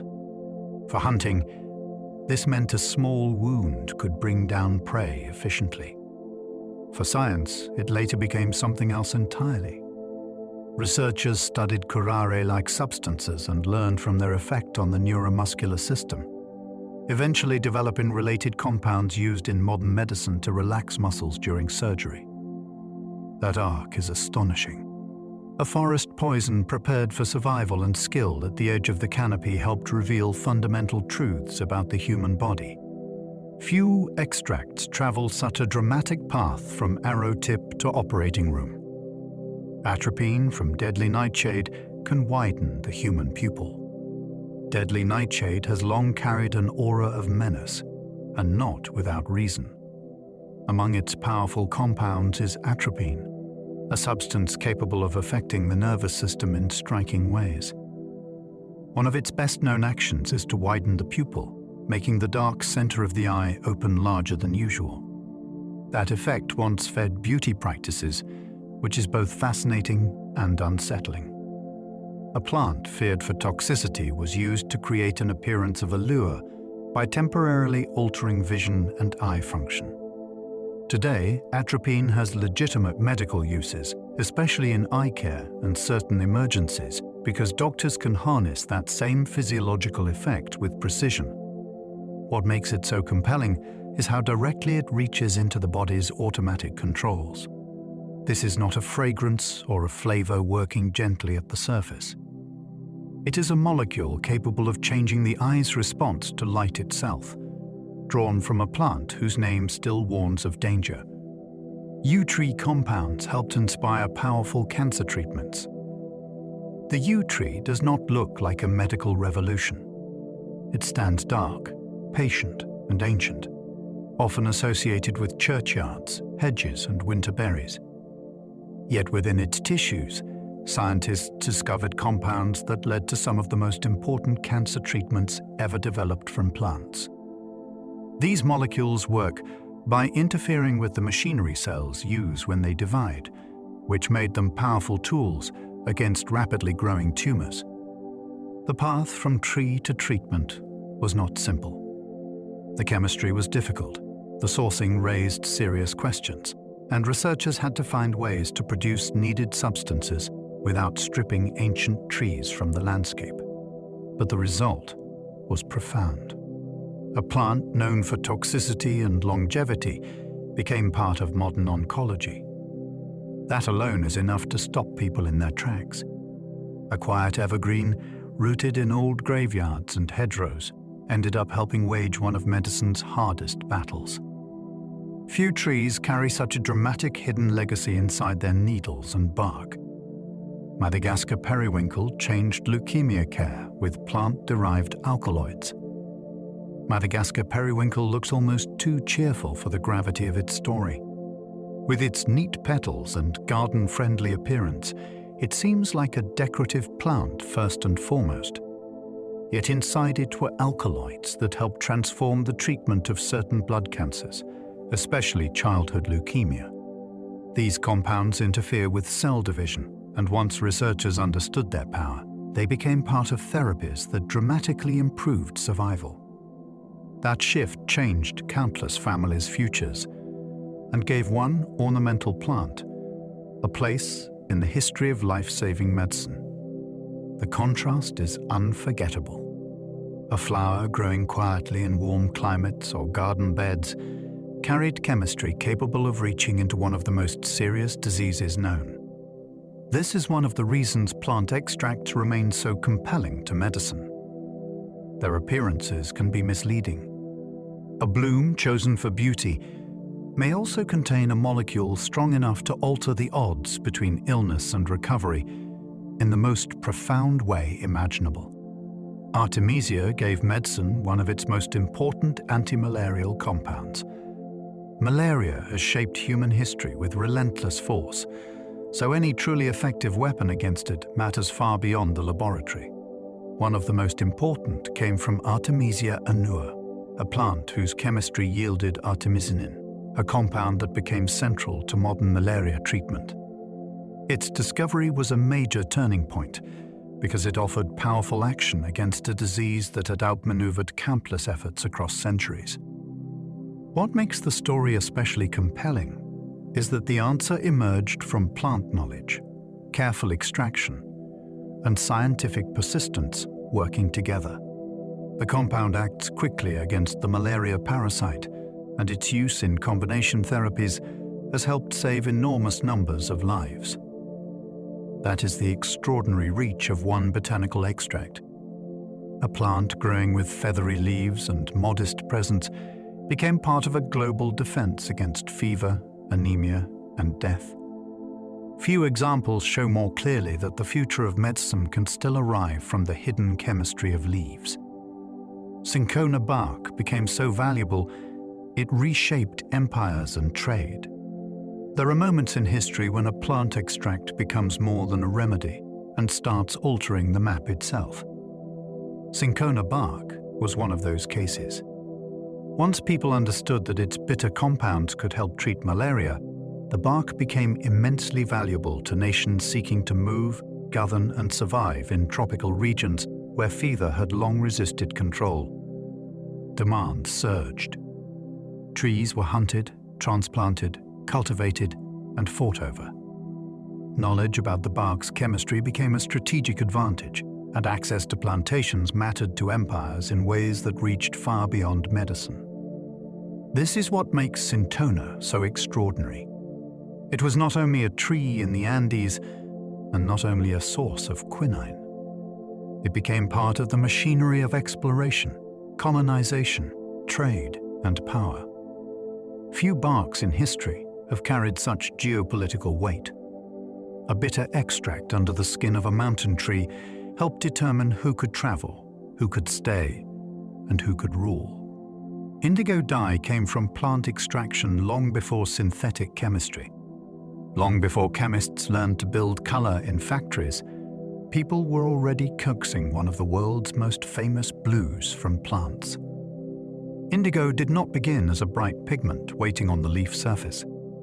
It had to be developed through cutting, soaking, fermenting, beating, and exposing plant extracts to air until the color emerged and deepened.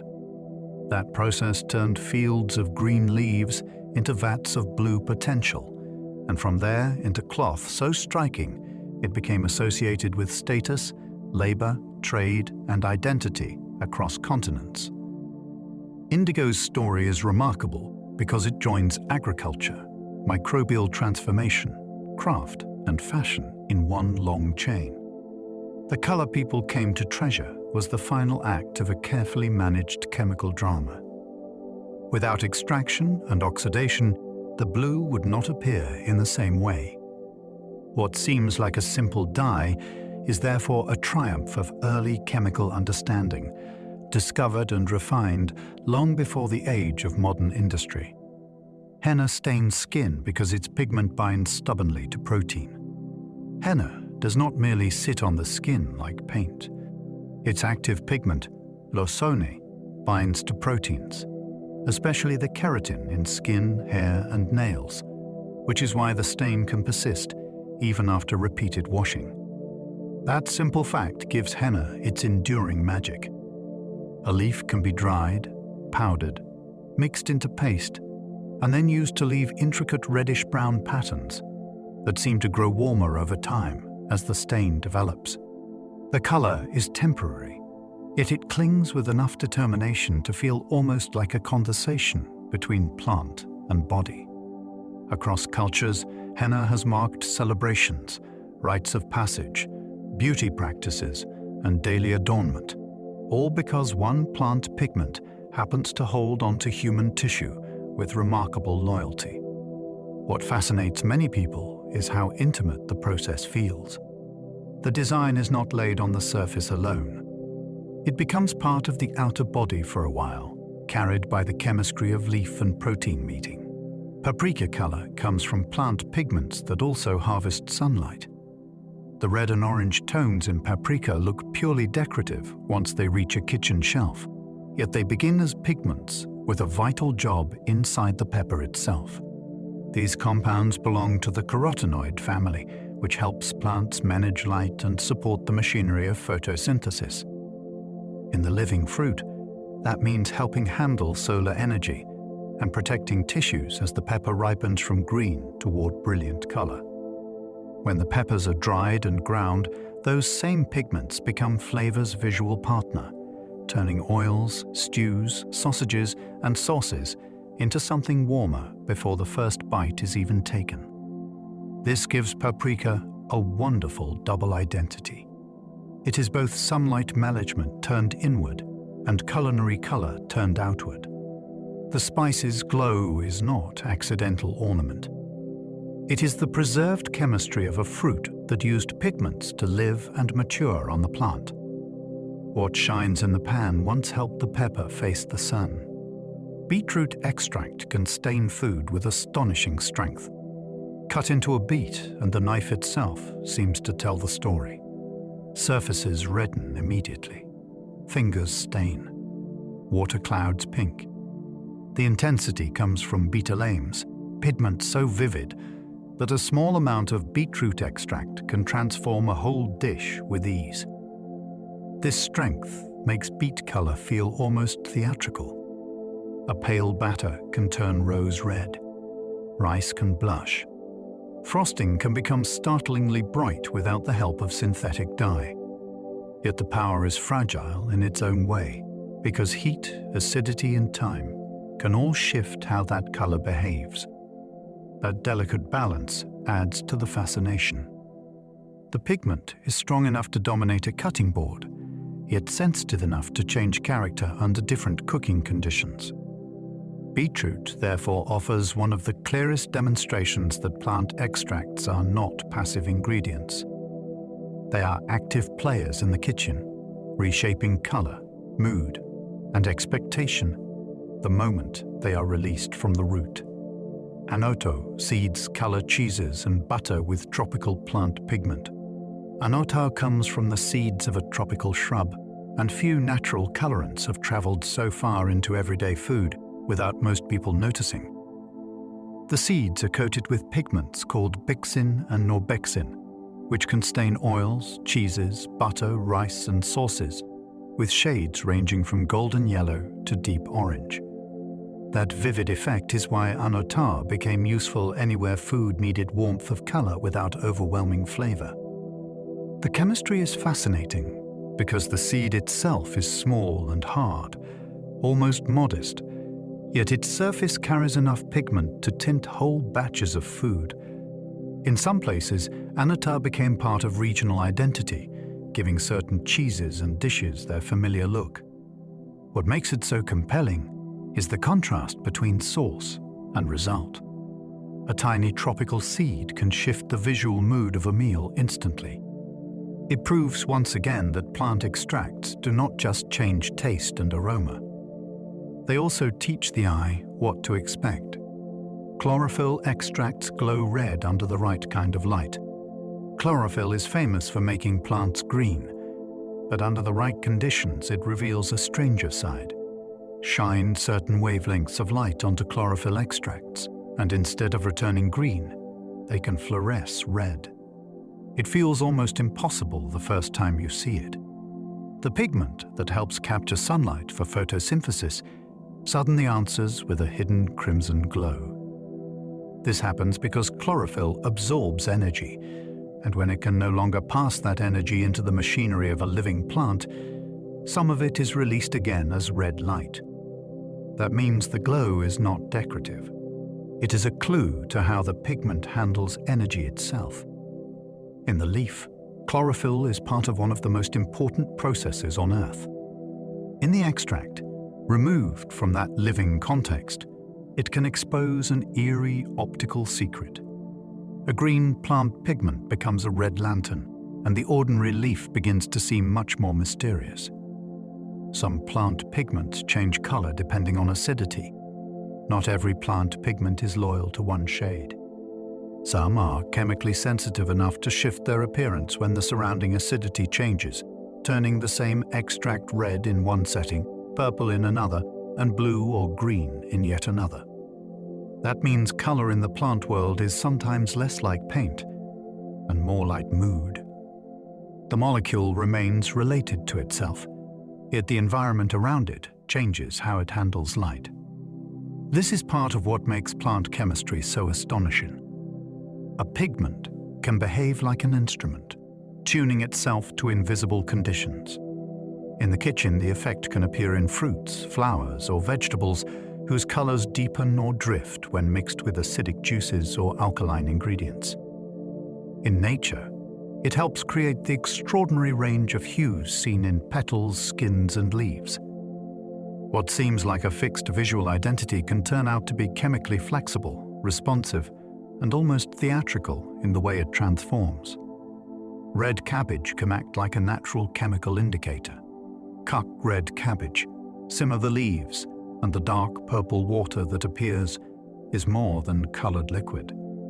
It is a natural indicator, capable of shifting through red, pink, violet, blue, and green, depending on the acidity or alkalinity of what it meets. Few kitchen ingredients reveal chemistry so dramatically. Add lemon juice, and the color moves toward red.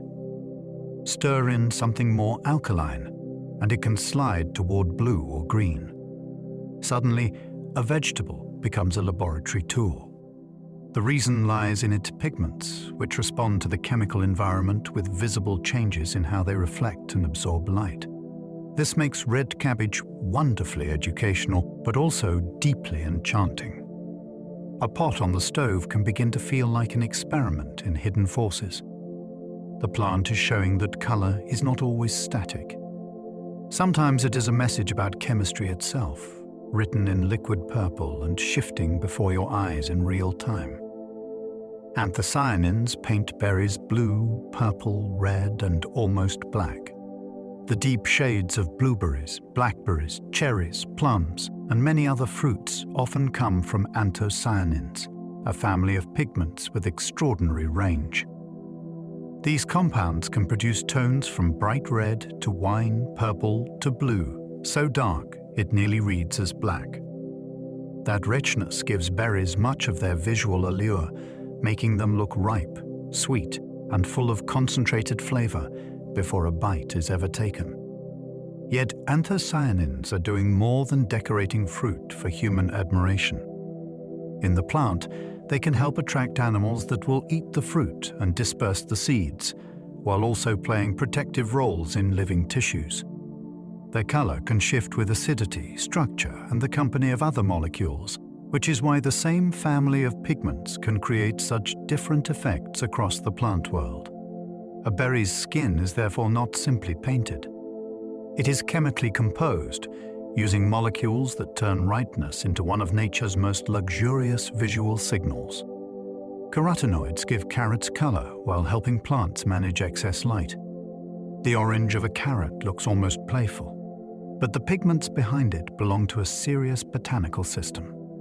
Carotenoids help plants handle light, especially when sunlight becomes more intense than the photosynthetic machinery can safely use. They assist in harvesting energy, but they also help manage overload, protecting tissues from damage when brightness becomes too much. In carrots, those pigments accumulate so strongly in the root that they create the familiar orange people know at a glance. That means a color associated with soup, cake, and lunchboxes is connected to one of the plant world's great strategies for living under the sun. The root stores what the plant has made, and humans later harvest the visible result. This gives the carrot a quiet elegance. Its color is not random decoration. It is the preserved signature of a pigment system built for survival and balance in light. What glows on the cutting board once helped the plant negotiate sunlight itself. Plant extracts can protect seeds for years inside dry storage. A seed's future depends on surviving the long wait between one generation and the next. For some species, that means carrying protective extracts inside the seed coat or surrounding tissues, where they help defend against insects, microbes, and decay during months or even years of dormancy.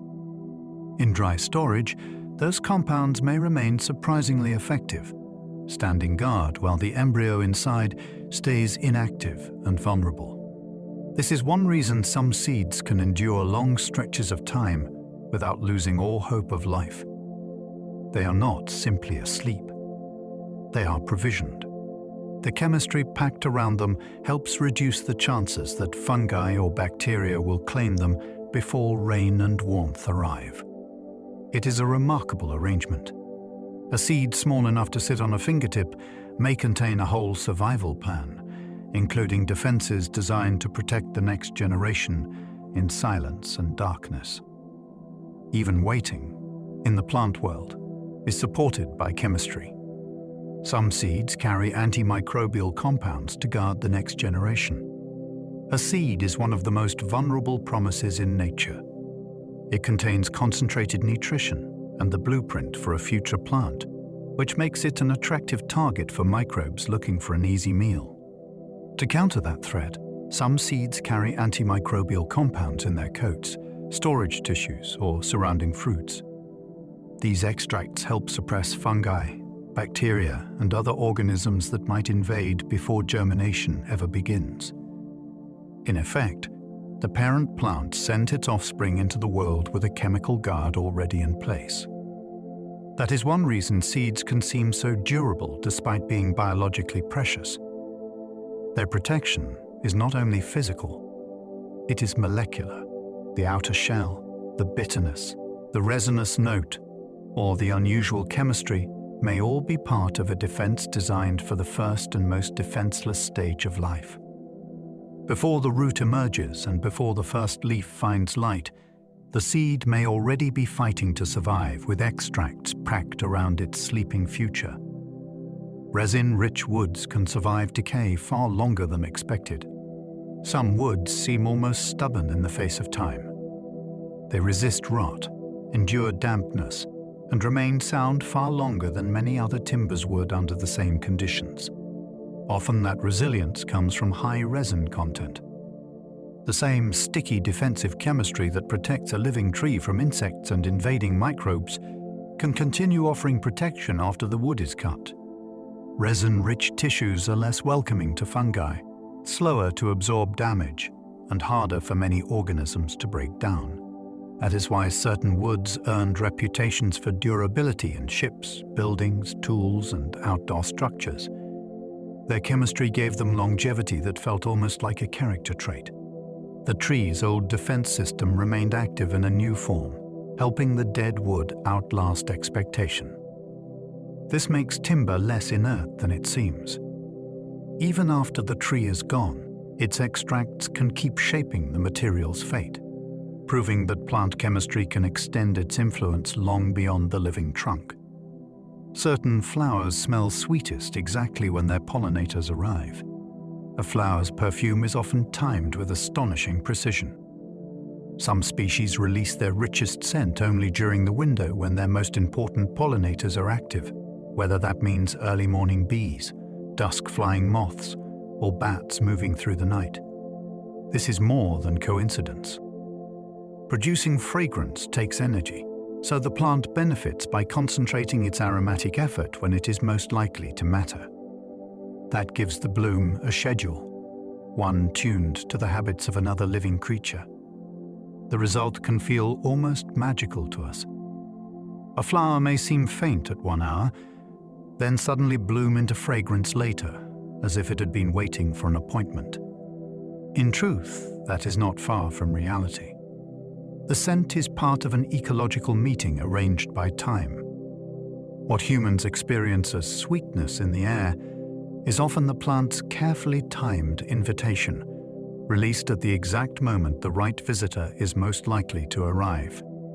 Perfume makers chase plant extracts because living scents are chemically layered. Real plant scents are rarely simple. A rose, jasmine, citrus blossom, or patch of crushed leaves may seem to present one clear fragrance at first, yet each is usually built from many molecules arriving at different speeds and fading on different pH. Schedules. Some notes leap into the air immediately. Others stay close and unfold more slowly. Some brighten the scent. Others deepen it, soften it, or give it shape in a way the nose registers without easily naming. This layered complexity is why perfume makers have always pursued plant extracts with such intensity. They are not merely capturing one pleasant smell. They are trying to preserve a living architecture of aroma. That challenge is part of the romance of perfumery. Nature rarely offers flat fragrance. It offers movement, contrast, and depth. A flower's scent can open like music, one part rising first, another arriving later, all held together by chemistry that makes the whole experience feel alive. Essential oils are not oils in the way most people think. The name can be misleading. Essential oils are called oils because they are hydrophobic and often feel slick, but they are not oils in the same way as olive oil, butterfat, or other greasy substances built mainly from triglycerides. Instead, they are concentrated mixtures of volatile aromatic compounds extracted from plants. Their character lies in fragrance, not in calories or nutrition. They evaporate far more readily, carry scent intensely, and can behave very differently from cooking or body oils. This distinction matters because it reveals what these extracts really are. They are the drifting aromatic part of plant chemistry, gathered and concentrated into liquid form. A drop may smell immense because it contains the essence of leaves, bark, peel, flowers, or resin, stripped down to its volatile core. The word oil, therefore, hides an important truth. What sits in the bottle is less like food and more like bottled vapor waiting to happen, condensed from the plant's most aromatic molecules. Steam can pull fragrance from petals without burning the chemistry. Many delicate plant aromas would suffer if treated like something to be boiled hard or scorched by direct heat. Steam distillation solves that problem beautifully. Instead of burning the petals, leaves, or peels, steam passes through them and coaxes volatile aromatic molecules into the vapor. That vapor then cools and condenses, separating into fragrant extract and scented water. It is an elegant method because it borrows heat without allowing the plant material to char. In effect, the fragrance is lifted out on a cloud. This has made it possible to capture scents from countless botanical sources in forms suitable for perfume, flavor, and ritual use. There is something almost poetic about the process. A flower does not need to be destroyed by fire to surrender its perfume. Warm vapor persuades it instead. The result feels less like crushing and more like translation, as though the scent were carried from petal to bottle by a gentler kind of chemistry. Solvents can capture aromas too delicate for heat alone.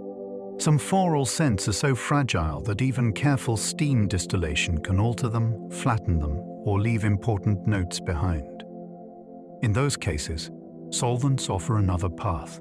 They can dissolve aromatic compounds directly from petals and other plant tissues, capturing fragrance molecules that might never survive a hotter process intact. Later, the solvent is removed, leaving behind a concentrated material that holds more of the original character.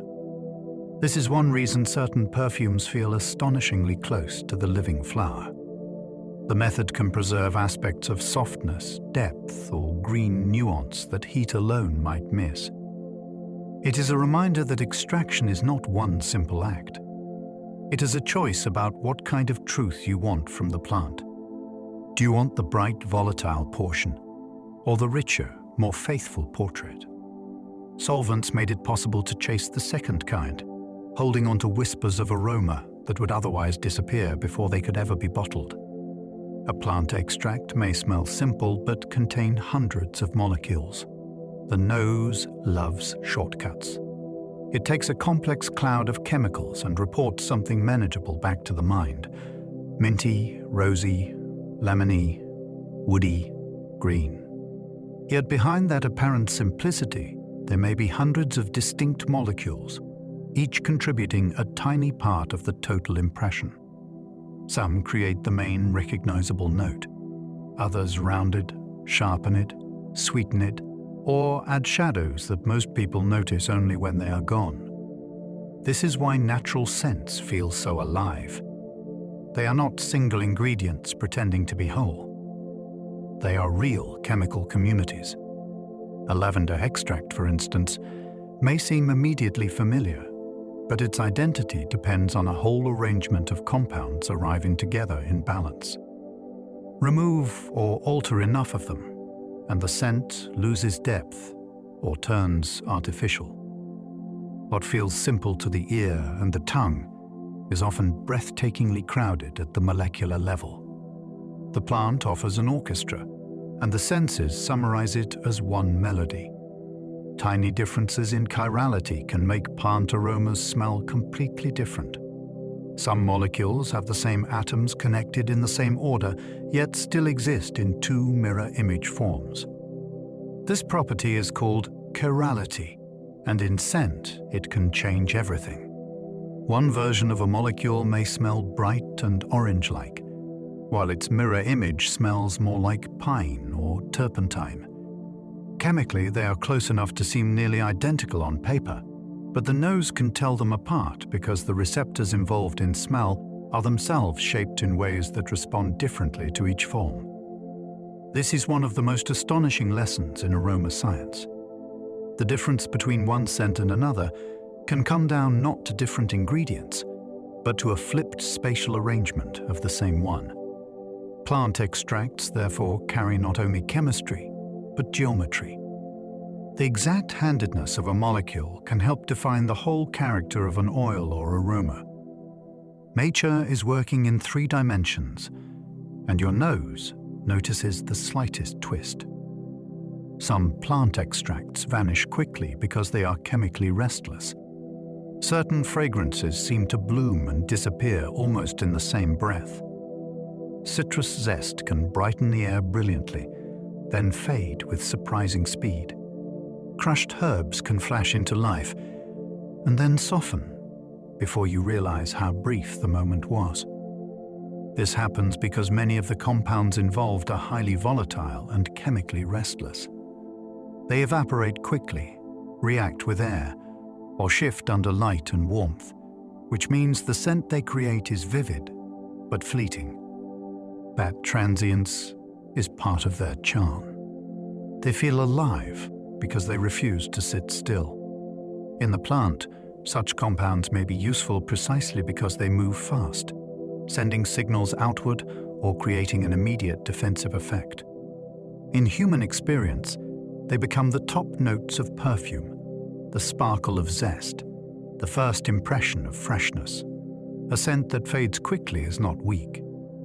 Often, it is simply made of molecules eager to escape, transform, and disappear into the air. Others cling to skin and fabric for hours. Not all plant-derived scents behave like a bright burst that vanishes on the breeze. Some settle in, sinking into cloth, hair, wood, or skin, and remaining there for hours. These longer-lasting effects usually come from heavier, less volatile molecules that do not leap away so quickly. Resins, woods, roots, and certain deep floral materials often carry this kind of persistence.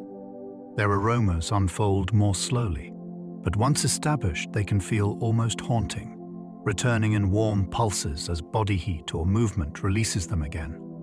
This is why a scarf can still smell faintly of perfume the next day, or why a room can keep traces of incense long after the smoke is gone. The plant chemistry lingers because it is built from compounds less eager to leave. That endurance gives such extracts a special role in perfumery and ritual. They are the memory keepers of aroma, staying behind after the brighter notes have already flown. The future of medicine may still be hiding in overlooked plants. For all the drugs already inspired by leaves, bark, roots, and resins, the botanical world remains vastly underexplored.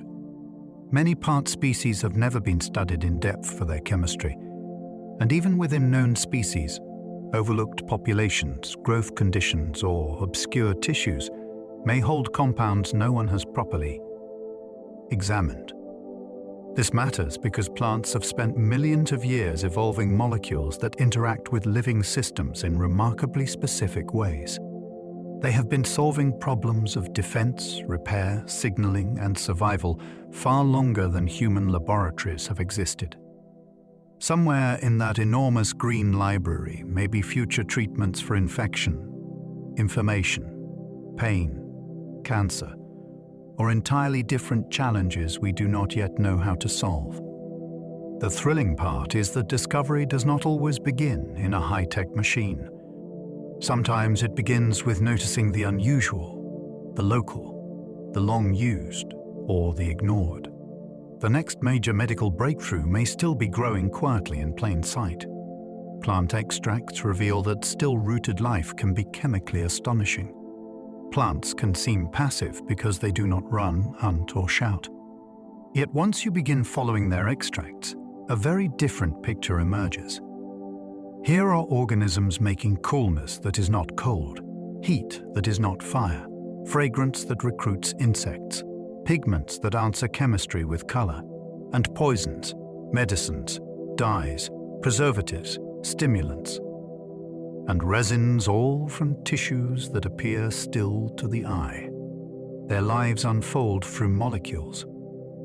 Every root, seed, bark strip, petal, and leaf may hold a response to some ancient challenge, encoded not in movement, but in chemistry. That is what makes this world so captivating. The drama is there, just written in another language. A rooted plant can defend itself, deceive an insect, preserve a future seed, or alter a human body without ever taking a step. Once you realize that, stillness no longer looks simple. It looks like concentration, patience, and invention on the scale most people walk past every day. And now, we've come to the end of our journey through the hidden world of plant extracts. Tonight, we wandered through roots, bark, leaves, flowers, seeds, and resins, and found that stillness can hide astonishing power. We found sweetness designed to move seeds across the world. We found bitterness shaped by ancient struggles. We found perfumes drifting from petals, defenses waiting inside crushed leaves, and pigments bright enough to color food, cloth, skin, and memory itself. It's remarkable to think that so much of this world lives in silence.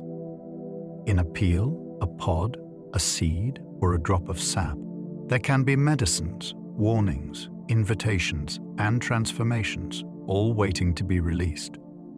The scent of a forest, the sting of mustard, the warmth of cinnamon, the glow of paprika, the calm familiarity of vanilla. Each one is part of a much older story, written by plants as they learned how to survive. And perhaps that is a soothing thought to end on. All around us, life is patient. It does not rush. It builds slowly, molecule by molecule, season by season, until an entire hidden world is folded into a single leaf or flower. If you enjoyed this sleepy journey, I'd love for you to like, subscribe, or share a thought below. It helps other curious minds find their way here too, one sleepy soul at a time. And if you happen to still be awake, there'll be another video waiting for you on screen, ready to carry you a little further into the night. But for now, let your thoughts grow soft. Let your breathing slow. And let the day drift gently away as you rest beneath the quiet, unseen chemistry of the living world. Sleep well, and good night.